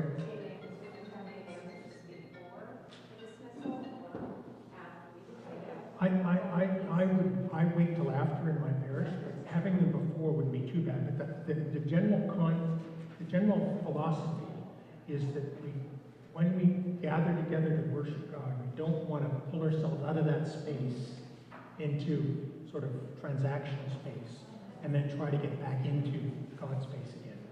So I personally like to either do it at the start before we begin our worship, or do it at the end after worship is done.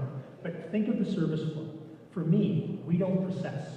So for me to come to the front of the service and say, introduce myself, and then do announcements is simple. But for a congregation that's expecting a procession, you're already starting worship from the back. So unless you're going to do your announcements from the back of the church, it's probably better to wait until the end.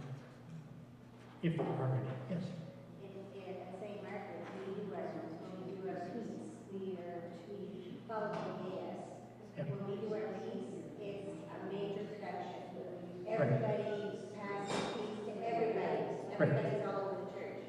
And it's the announcements that gets everybody back into their pews and settle in. Now that's a local, I don't want to call it anomaly, but that's a local tradition and practice that's good to know when you were a lay reader coming in. So what was just said was, in the tradition in St. Margaret's is that the announcements are actually done right after the peace is exchanged. And that's the key for everyone to know to come back to their seat. Well, who knows? If it works, it works. Most of the time it works. Okay, well, good. And, you know, it's in the rubrics. You can do blessings as a lay reader as long as you use we. You have the same kind of language that a deacon would use. So the priest does a blessing.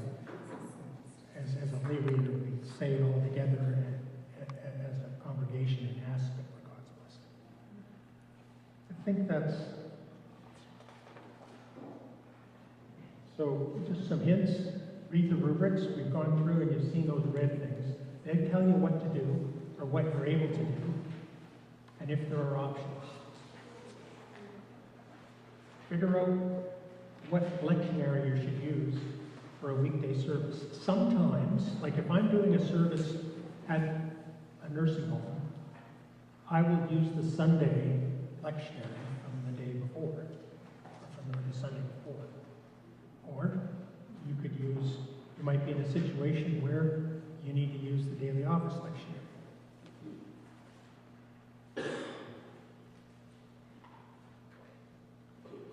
This is BCP. So I gotta get my BCP.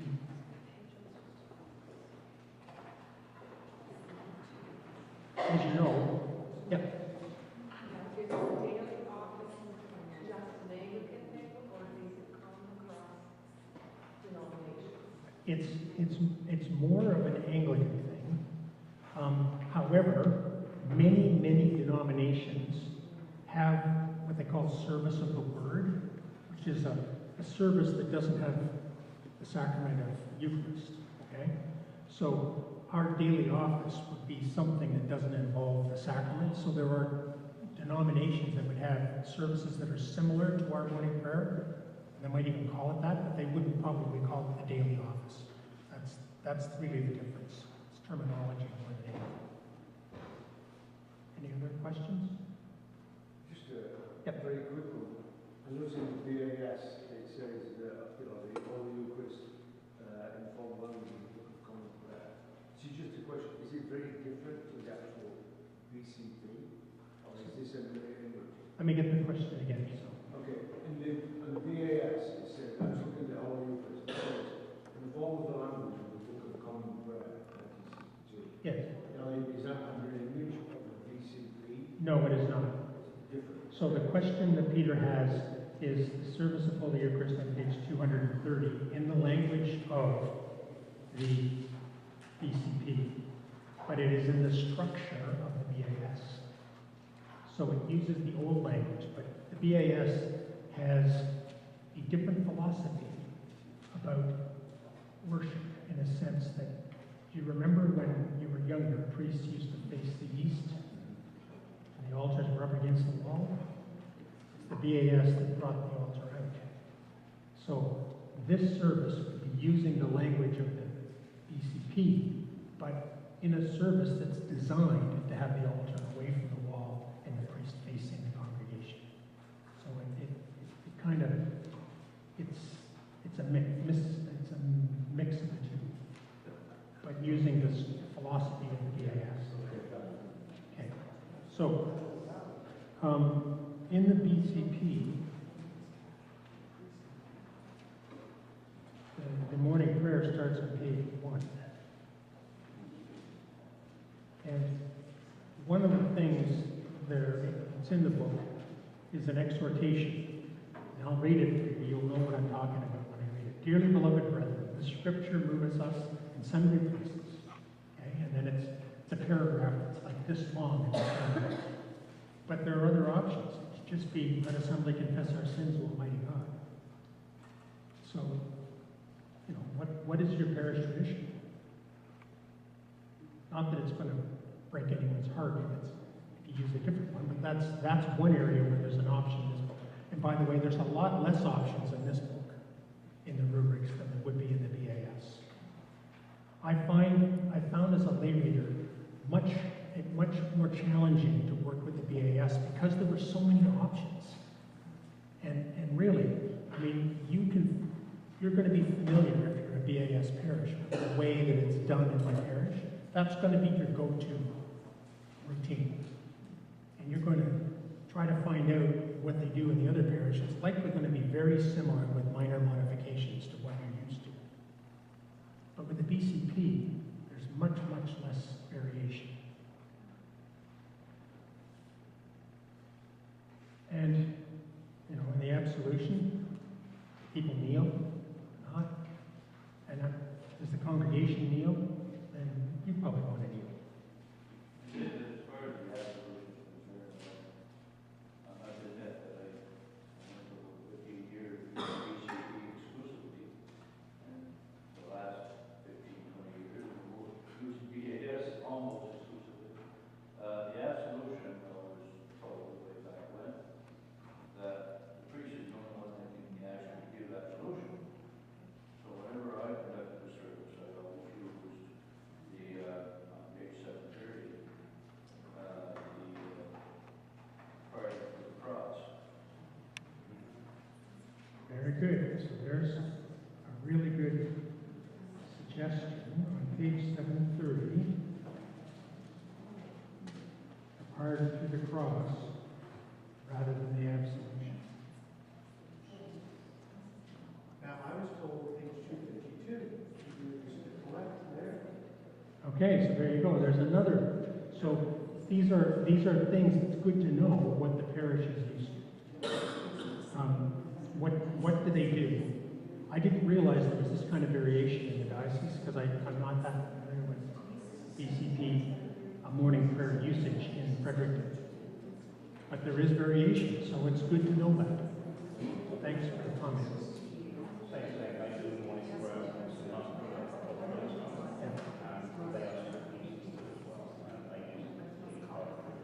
Pardon to the cross. So that's something that we'll probably have to change in our presentation. We'll take that note away. Thanks very much for that. Sounds like people here have more experience at the BCP than I do, which is not a bad thing. Now, the last little thing, we talked about how in some parishes, they don't use BAS. Treat the gospel like just another reading. There, on the other hand, are parishes that use the BCP to treat the gospel with a little bit more BAS oomph. And they'll give it the same treatment as you might see in the Eucharist. So you just need to know what that parish tradition is.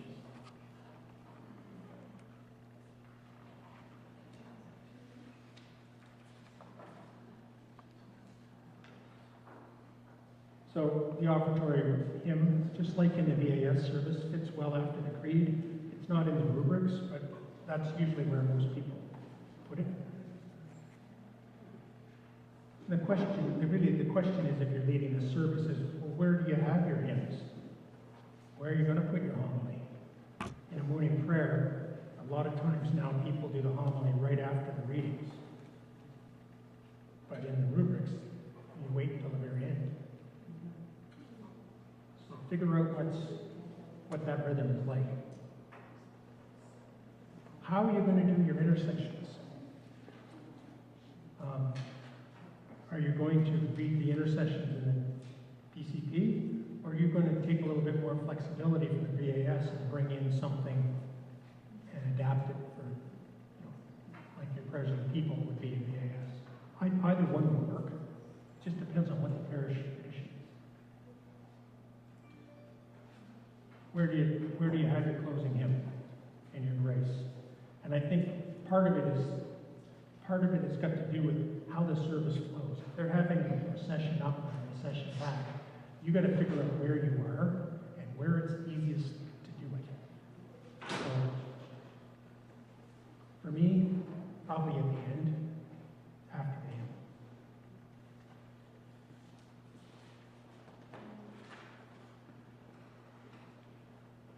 So, I just want to bring your attention to this table.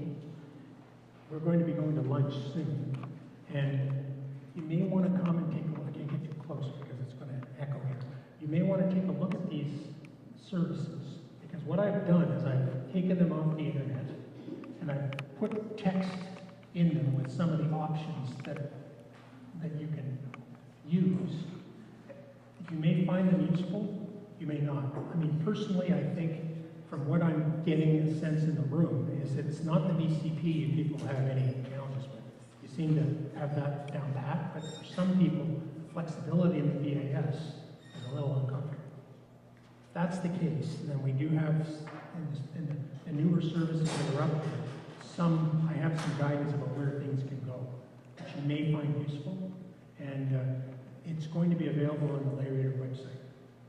So that's Compline, evening prayer, and morning prayer in both the BCP and the BAS. So, with that said, are there any more questions? We have some time for questions. Yes. Yes, Mike. Another resource that you might have to look at is called All Saints. Yeah. It's available online, and I use it every morning for the first Wednesday of every month. And a couple of months back now, I looked at the All Saints and actually the day of St. Athanasius. Right. So that gave me another option. The BCP service guide for St. Athanasius. Right. And it's a useful resource, and you can certainly look at the stuff up. So if you look at the very beginning in the calendar, it's on like pages 30, 31. So what day was it? Like you did it? Which month? Probably June or July. So if we look in June or July, it wasn't June or July, but if you look in there, you'll see the different days of the month. There are saints' days, commemorations, and memorials. And the book that Mike was talking about, All the Saints, is available online, All the Saints, and it will have propers, which means collects and prayers, and homilies for some of those days. Interesting resource. it's not essential that you celebrate those days, but quite often when I've been on retreats, it might be that the particular saint involved in one of the days of the retreat has a theme that links with the retreat. So we'll celebrate that saint's day with the readings and collects and stuff. I found that it's not necessarily a sermon necessarily.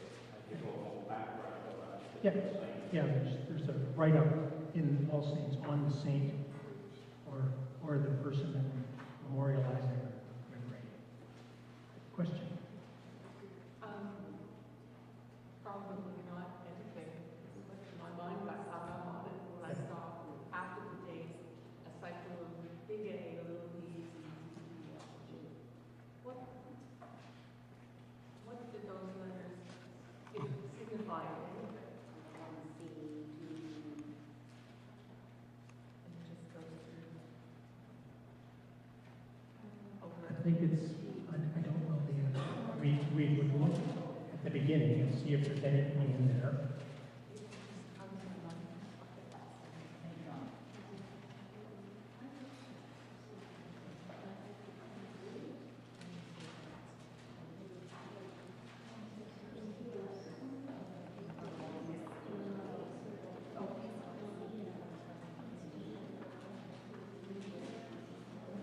So the question is, on the dates, sometimes there's A, B, C, and D afterwards. I don't know the answer to the question, but it's likely in the explanation of the calendar. And when we find out, we'll share it with everyone.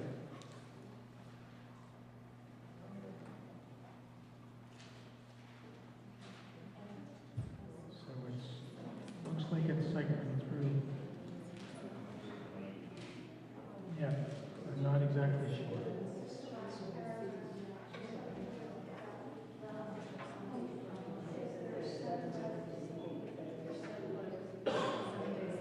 Thank you. So the reference is there are 7 letters to indicate the 7 days of the week. Days marked with the same letter will all fall on the same day of the week of the year. Page 21. So that's the answer. That's not a stupid question. No. That's a good question because none of us knew the answer. So now we know. Good. So it's a good resource. Good resource. Any other questions? I think Deborah had something she wanted to say about sermons. Deborah, something you wanted to say about sermons? If you get asked to do a sermon or a little talk for children, I said, I'm not about reinventing the wheel. Sermons for kids online, and it's free. It gives you 2 or 3 suggestions of ideas of how to connect the gospel for the day or the Old Testament. And I use that as a takeoff every week. So sermons, number 4, kids, KIDS, all one, and it'll come up. And if you subscribe, which is easy to do, you'll get that in your inbox every week. And you can also, if you've got any scriptures, just go into the lectionary and they'll have a suggestion how to have a children's talk. So I call my talks now gospel trailers because they'll just kind of be a little snapshot of what the gospel's going to be like or whatever. So gospel trailers. Thank you. Excellent resource. It's free. Repeat that? Repeat that so it'll be on the video. Right. So the hint that Deborah gave us is that there is a website called Sermon number 4 Kids. Sermons with an S, 4 Kids. If you search it online, you'll come up and it has resources linked to the lectionary, and that if you sign up, they'll actually send it to you in your inbox, and that she finds that it's helpful as a starting off point to deal with talks with children. Thank you, Deborah. Anything else?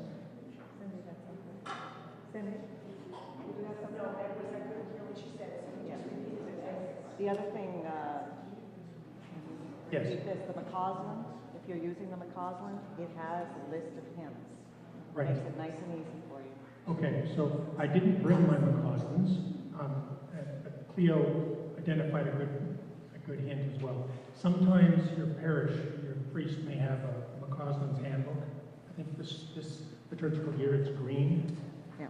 And in that you can go through, it's organized by calendar date. You go to the day, it'll tell you what the readings are, but in the back, depending on what hymn book you have, it'll give you hymn suggestions for that day that link to the readings and the theme of the day. The other thing I hope the hymns are as well, in the back of the hymn book, there are the readings for Right. each Sunday, and they will give you hymns that connect with the readings as well. And you're talking about common worship? Yeah. Common Yeah, praise. if your parish, in common praise, it's the bigger blue book. If you use the older book, there are still ways of doing searches, but common praise is very good to get themes and link scripture readings to hymns and stuff. I call it the other BCP. The other BCP. The Book of Common Praise.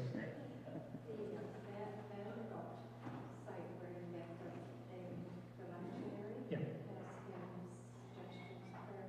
Yeah, yeah, it's very good.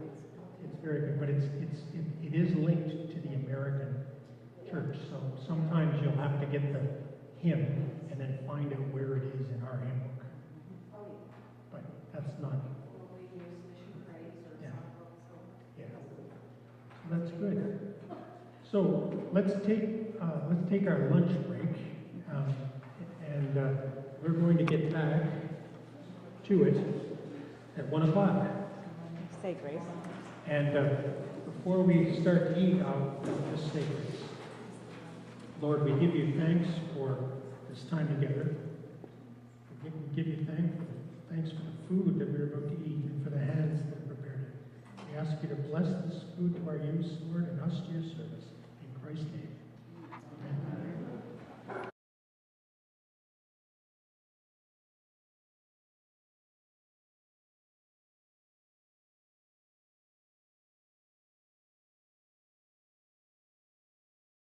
To retreat. Quite awesome. So does anyone here know where the conference service is in the VCT? So two people have found it. 722. Okay.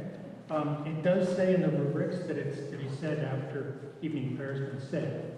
But the interesting thing about Compline is that it's very simple. And it's very appropriate to be used alone or a small group, and the best time to do it is just before you go to bed. So if anyone is interested in developing a prayer life where it incorporates daily offices, that Compline is a great one to start with. And the other interesting thing is that the Church of England has an app that actually works on iPhones and Androids that gives evening prayer, morning prayer, evening prayer, and Compline every day. And it changes every day. If you're interested in that, see me after a lesson and I'll show it to you on my phone. Okay? So, you know where you can get the DAS version of Compline and what it's called?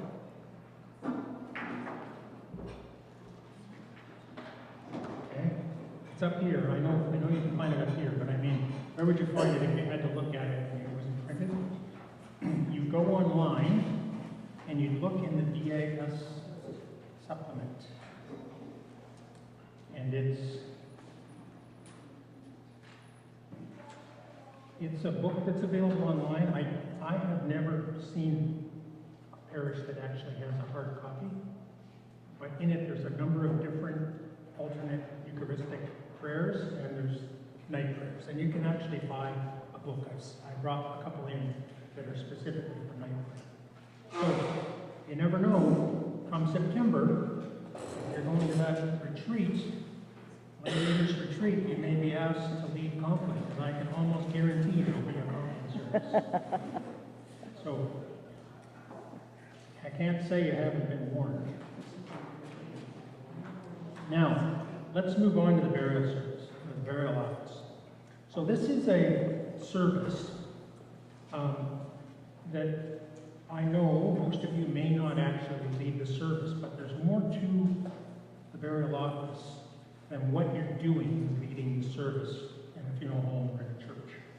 When I say burial office, I mean the burial service in the BCP or the Form 2 in the BAS.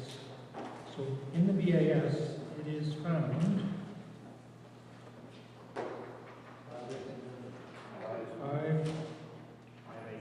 589. And the reason why this is appropriate for lay readers is it doesn't involve a Eucharist. Just checking to make sure we got that right. Yes. Good. Now, in your handout, if you look in your handout, there's in your pamphlet, there's 2 or 3 pieces of paper on the burial. We're going to walk through those. Just going to look at those.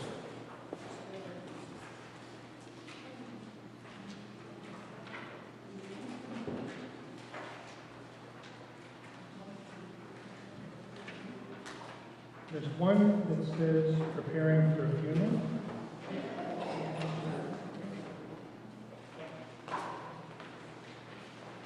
And then there's an order of service template for BCP and BAS.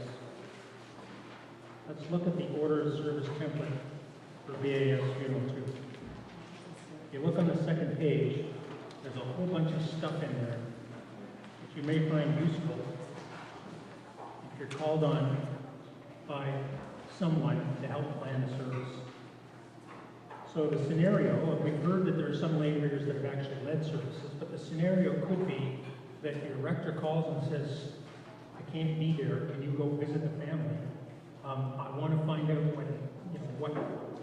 what scripture readings they'd like to have, or I'd like you to recommend a number of scripture readings to them. Come back and tell me what it is.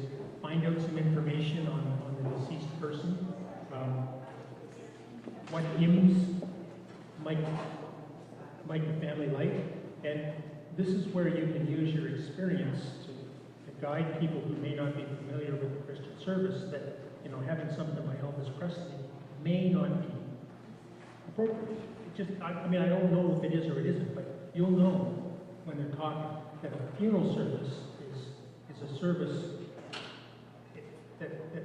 that has people's memory in place, but it is a worship service, right? We're worshiping God and giving thanks for the life of someone.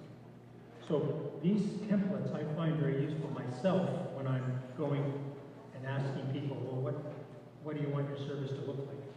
So when you look at the BAS template, there's a bunch of things in here of how possible things could be. So hymns, there's different locations for hymns.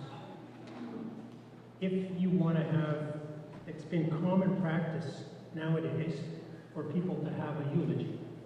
I don't like the term eulogy, but family memories. Not something we used to do in an Anglican tradition in the past, but it seems to be present now and gave you some ideas on where that might fit. Your rector or a priest that you're working with may have very strong opinions on whether that's going to happen or not, just so you know. Now, when we're looking in the book, this is based on Form 2, and you can see in here the titles, and it'll be in the annotated versions online. We'll walk you through where these things are, where the sentences are, where scripture readings are. The sentences are at the very beginning. That's what is going to get read as the casket comes in with the officiant. A lot of times, the hymns are not worship hymns that people sing. A lot of the people coming to the service will just sit and listen. So you'll find that a lot of funeral homes just provide the music with the words, and people don't actually worship, they just listen. We're not always even clergy in control of what a service looks like when it's in a funeral home. A lot of times we're presented with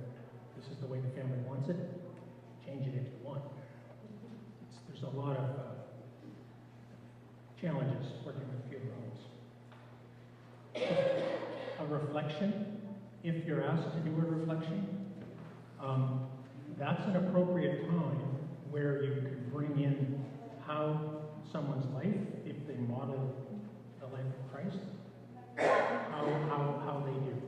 And you can link it to the scriptures at that time. And it doesn't need to be long. Okay?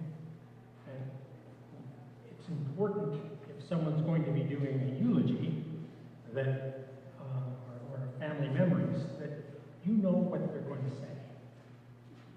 Because you don't want someone getting up, moving the whole worship service off on a tangent when really we're here to give thanks to God for the life of someone, and they want to do something for 15 minutes that really isn't linked to what the service is. So that's why it's important to know ahead of time and get stuff planned. I had someone tell me, I didn't believe this when I was in theological school, that it's way easier to do a funeral than it is to do a wedding. If you can believe it. I didn't believe it at first, but it's true. Because in a funeral, people are really looking for help. They're looking for guidance, they're looking for support, and they're very vulnerable. Not that they're not vulnerable in a wedding, but most people have a pretty good idea how they want the wedding to look. In a funeral, people are looking to us as leaders to provide a setting. And what we want to do is make sure that the setting that you or someone you're working with is going to be working within is conducive to the worship of God and giving thanks for the life of someone. So, the BAS has terminology that we don't see in the BCP. So, what I've done is I have a separate template for the BCP. And you know, the thing that I found hard to figure out for me was where this thing called the commendation. What is the commendation? Now, in the BAS, it's in 595, it says, "Give rest, O Christ, to your servants with your saints, where sorrow and pain are no more, where neither sighing but life everlasting." That commendation is usually done if you write by the casket with your hand. Okay? That's the commendation. That's on page 595. Now, see if I can.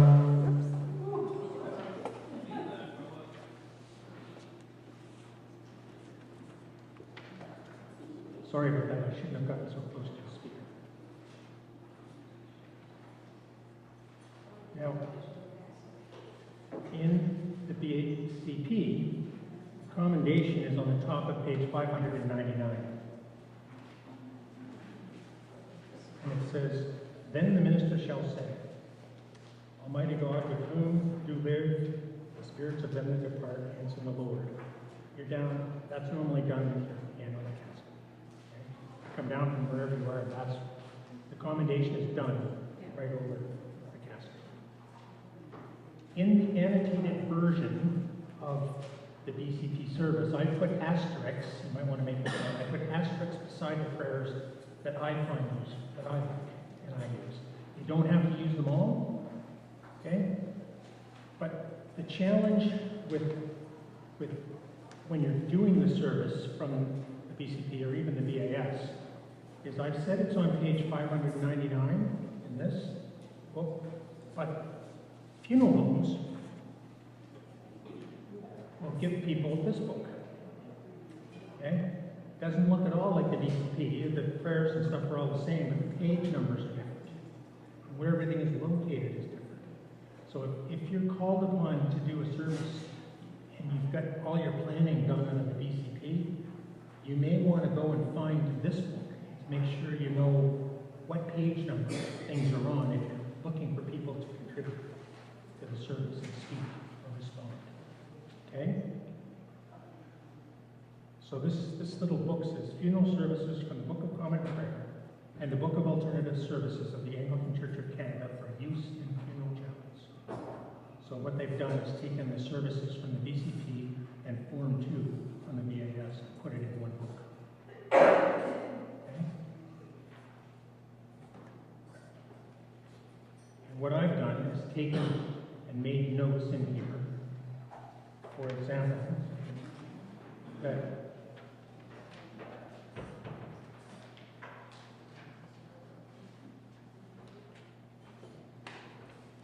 talks about in this book, it will have a normal service, and then it'll say, or you can use Psalm 23, which is on page whatever. Well, that's for the prayer book. You need to know what page that is in the chapter book if you're doing it in the chapter. It's a different page number.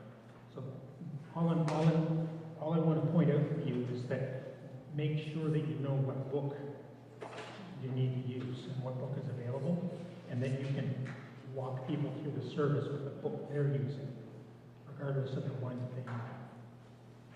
Okay?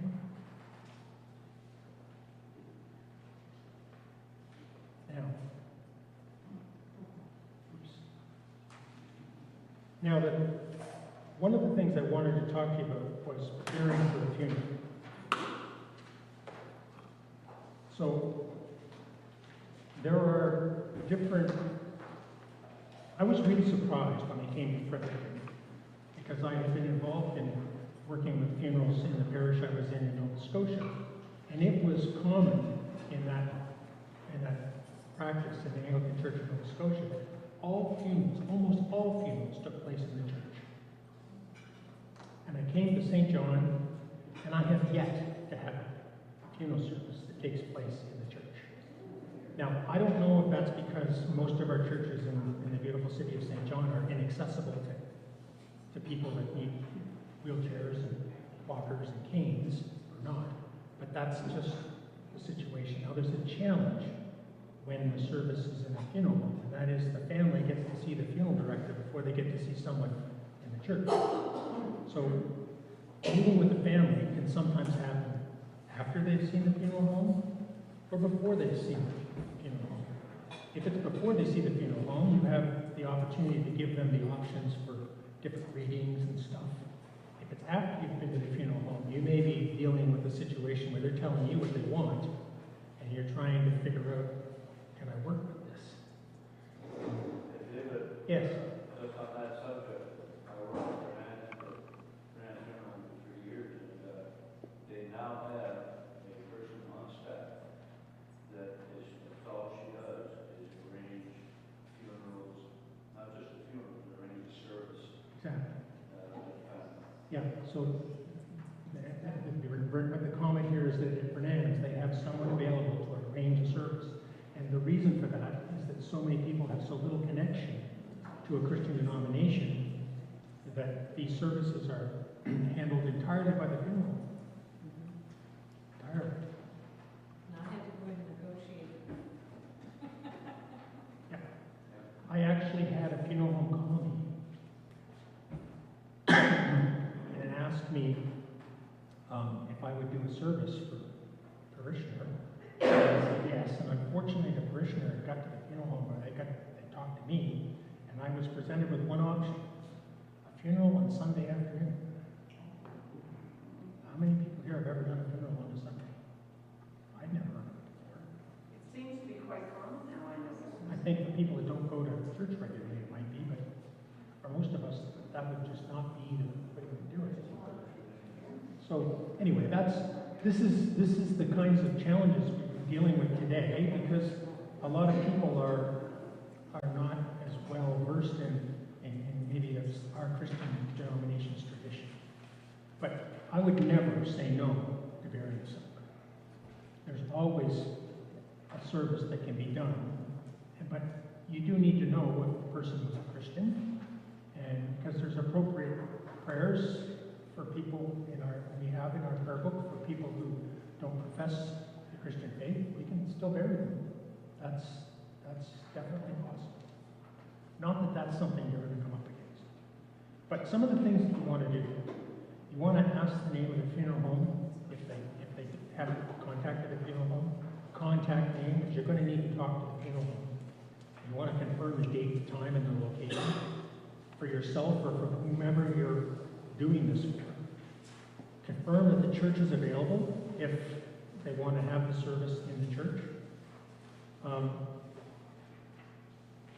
You want to be talking to the family with copies, you want to bring a liturgy, like in your prayer book, or your BCP, your BAS or BCP, a hymnal, so you can show them the hymns, and a Bible, or copies of the lessons ready, so you can show it to them. Because they're going to tell you a little bit about the person, and you might be able to together come to a good set of scripture readings from those suggested in the back of my template that would fit that particular person. If possible, you have that template already and you just fill it in. So you know what the hymns are, you just fill those hymns in. If you have the readings, fill the readings in. And then you basically constructed the service. And then you can work with the funeral home, because many times the funeral home will prepare the bulletin. It may be the church office, it just depends. But they need to know that information in order to put the service together. You're going to want to know a little bit about the deceased. So you have to put on your Christian listening ears, ask questions, and try to find out a little bit about the person. It may not be someone you know well, or it may be someone you know very well. But regardless, it's how the people that you're talking to know them that you want to discover. So you're going to help them choose lessons and readings, and you may be interpreting between the rector and the family. If the rector wants to do the service, but he sent you to do the discussion. Discuss if there's going to be a eulogy or family memories. It's not in the Anglican tradition, but it is now getting to be quite common. And I like to call them family memories, and it tends to, the focus that we want is how this person's life's journey can be a model for all of us in our journey as we move forward to that ultimate destination that we all are looking forward to. Make sure that if the family asks a question that you don't know the answer to, don't bluff. Just say you don't know the answer, I'll get back to you with the answer. And make sure you leave with phone numbers and emails so that you can clarify ongoing arrangements, whether it's yourself that's going to be doing it, or if it's the rector, or the incumbent, or whomever it is that's being brought into the service. It's a good idea to pray with them before the meeting and after, and see how the church might help.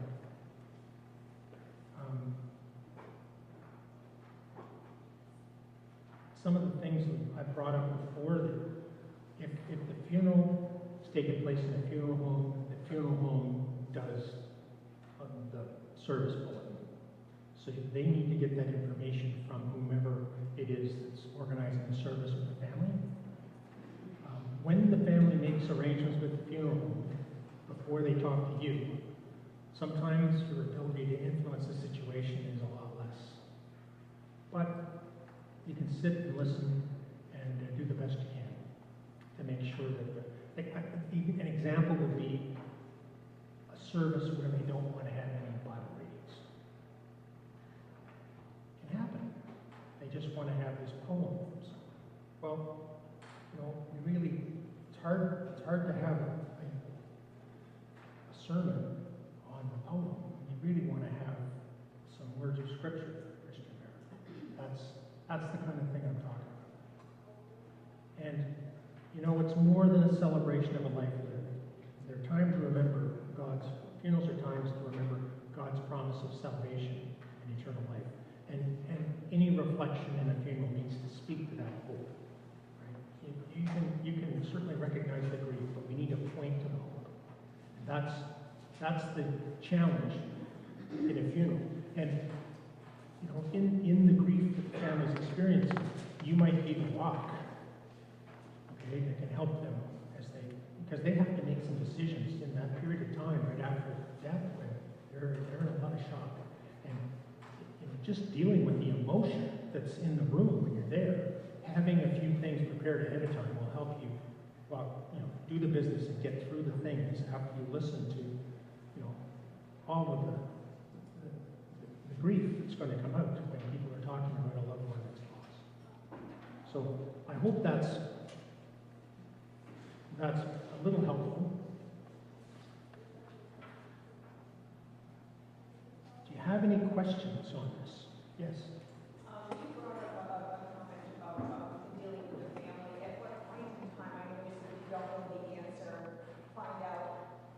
when you get into counseling, you realize you're out of your own comfort zone.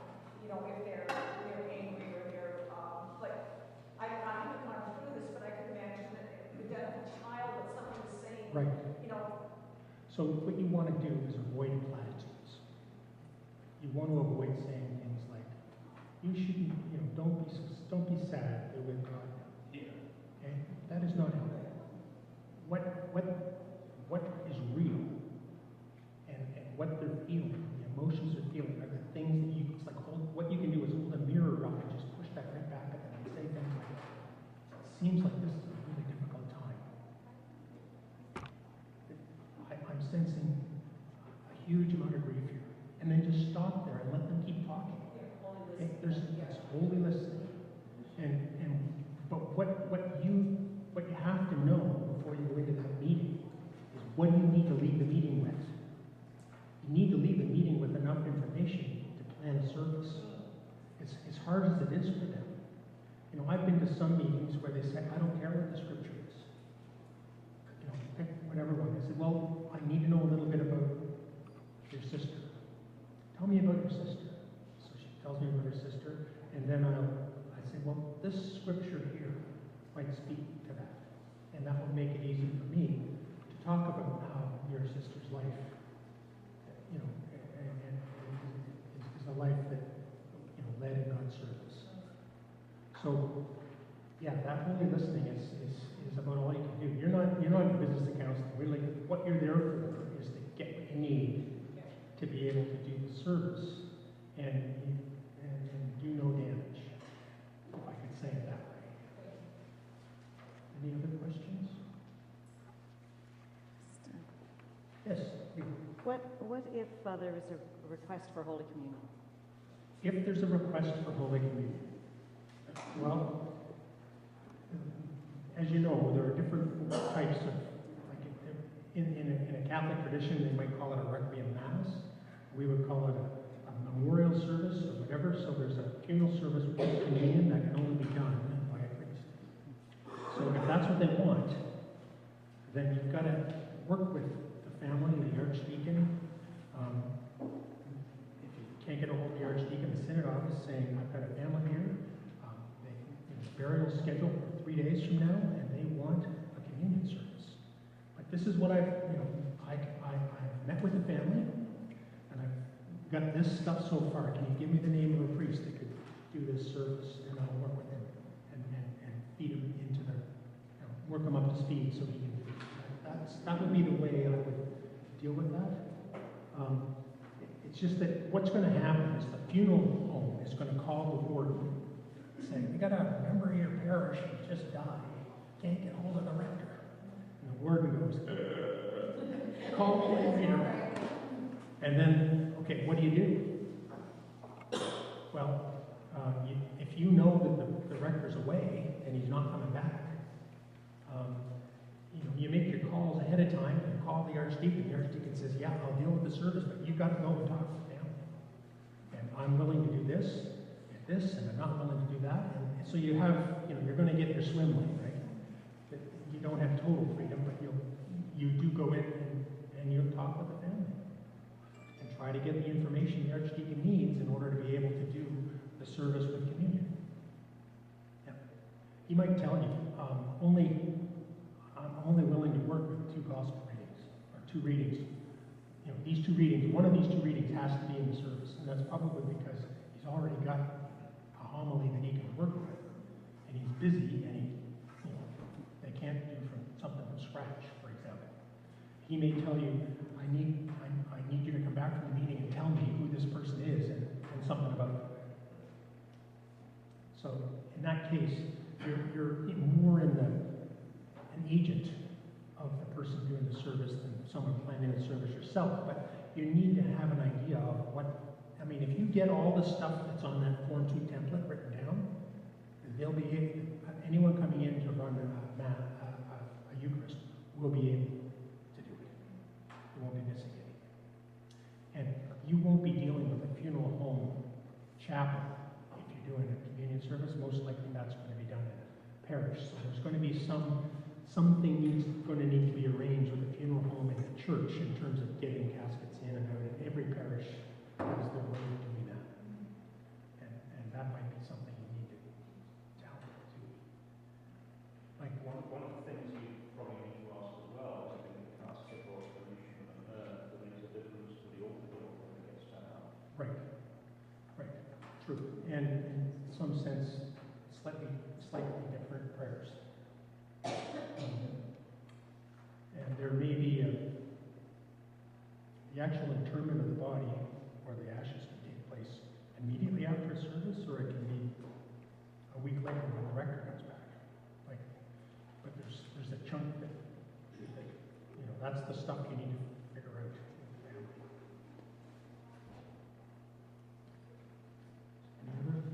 Any other questions?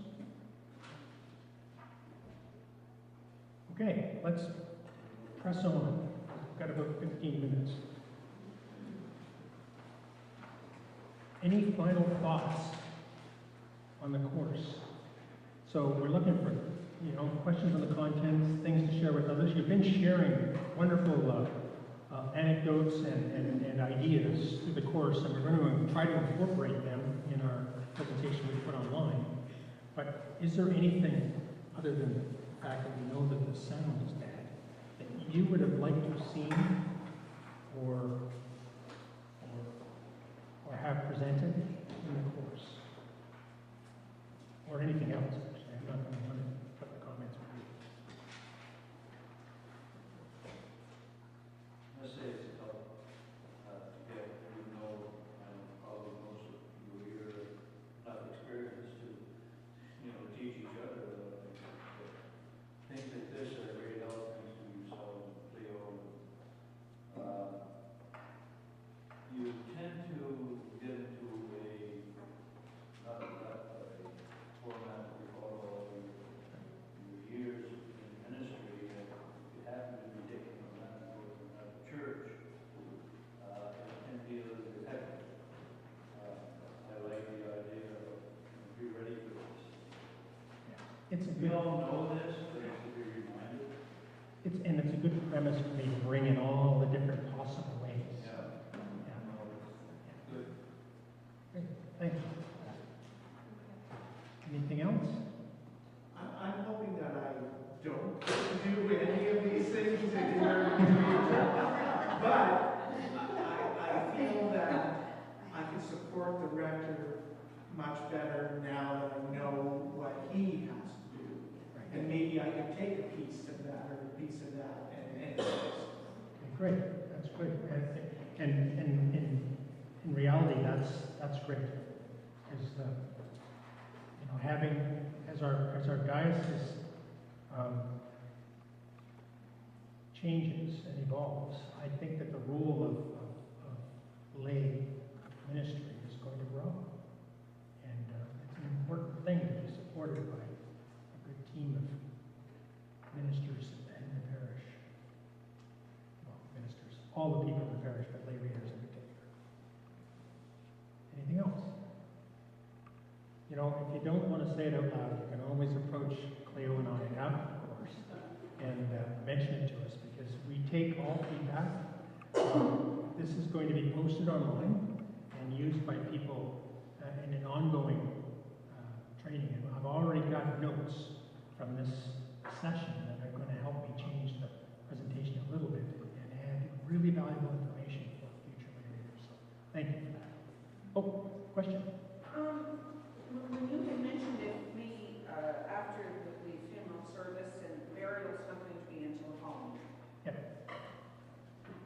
The lay reader do not do that here. Not likely. The reason why they would defer it is because the ground is frozen and they can't do it, or they would like a priest to do it. Yeah. Or it may, like I've heard of people waiting until husband and wife can be buried at the same time. But a lay reader would not do that. Not normally. I mean, you could, but not normally. Housekeeping question. I remember it was 22 years ago that my dad died, that it was done through a funeral home. And then they said, pay the organist $100. And as part of that came out, and we should have a couple of $100. And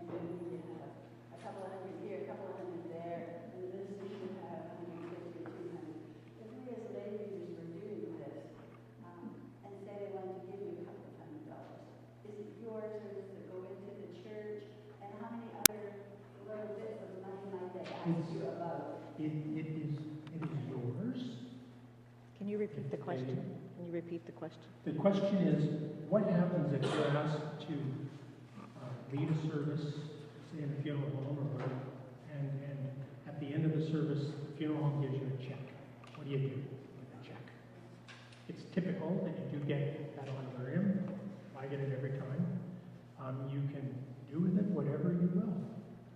You can donate it to the memory of the person involved. I mean, it depends on what the situation is. But, you know, you could be in a situation where it's taking you away from your work, and so you've actually lost wages in order to do this, or maybe you had to spend $60 in gas, you know, to go around. So, I mean, really, it's a personal conscience thing, what you wish to do with it, but you do need to declare it on your taxes.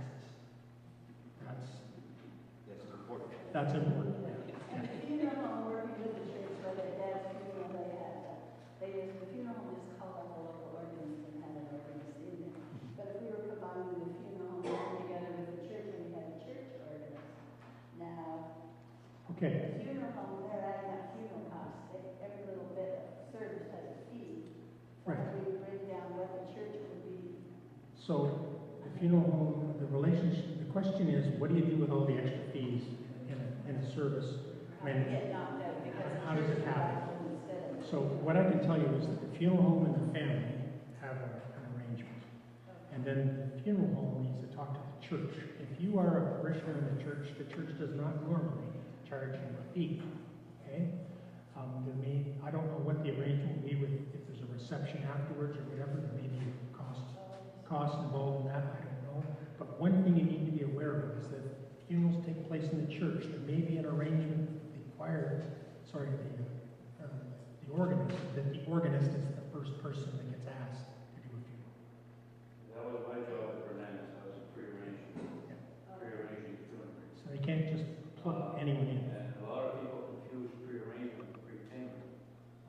A funeral home, by law, cannot charge you anything until they provide a service. Okay? So, if you prearrange your funeral, it's free. Because all they're looking at is, no, I shouldn't say all they're looking at, but that's a new customer. You know, whoever it's going to be whenever death occurs. But prepayment, again, creates some problem because a lot of people say, oh, I've got my funeral all prearranged, everything's paid for.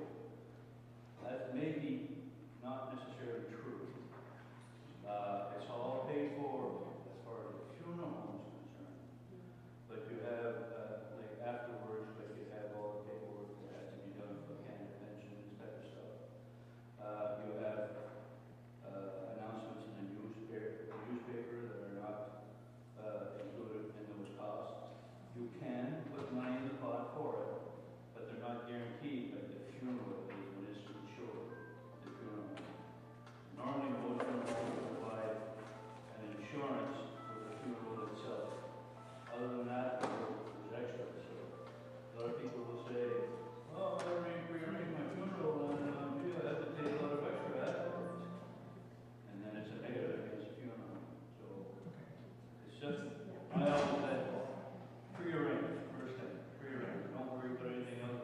Prearrange. If you have no money, prearrange. So lots of good information there. Yeah, it's just housekeeping. It is housekeeping, but it's important to realize that a lot of these things that we're talking about in the calm, quiet environment of this room are going to be taking place in a different context in real life.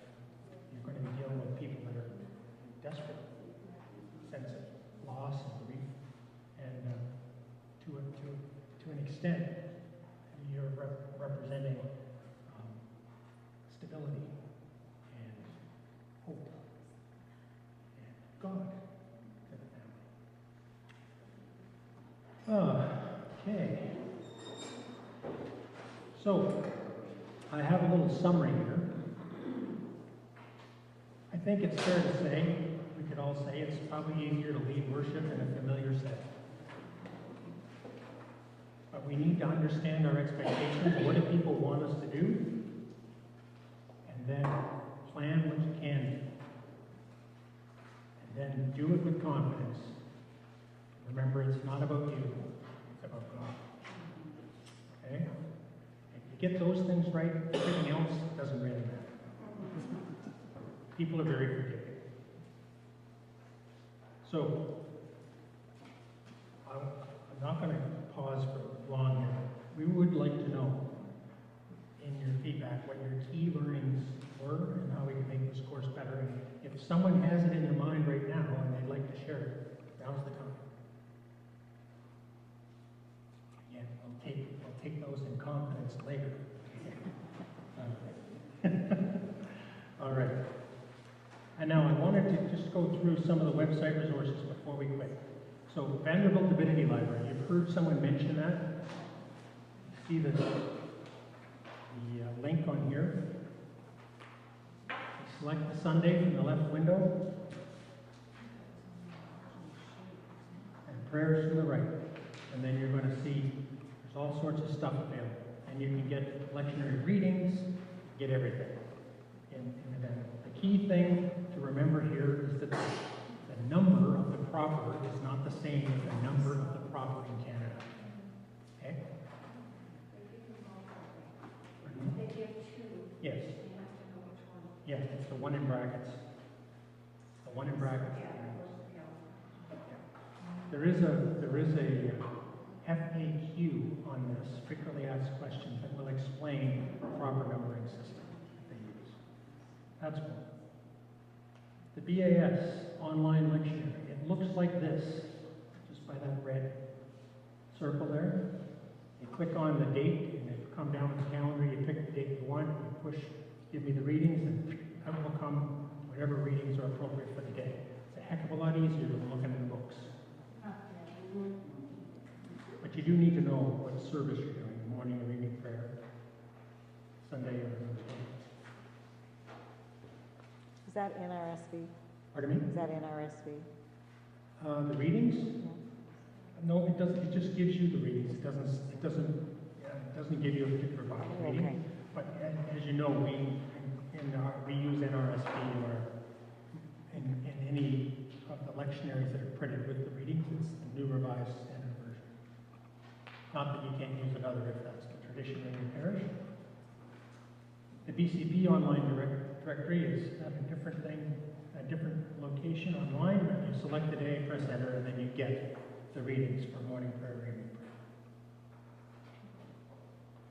prayer. And this is the Church of England Daily Prayer. And that's what it looks like. It's free.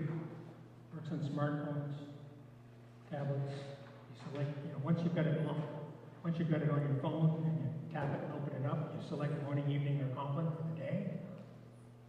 And anyway. And then we talked about the liturgical texts online. That's the link. These are the ones here, the principal ones that you can get. Night prayer, you might want to write this down, is in the BAS supplement.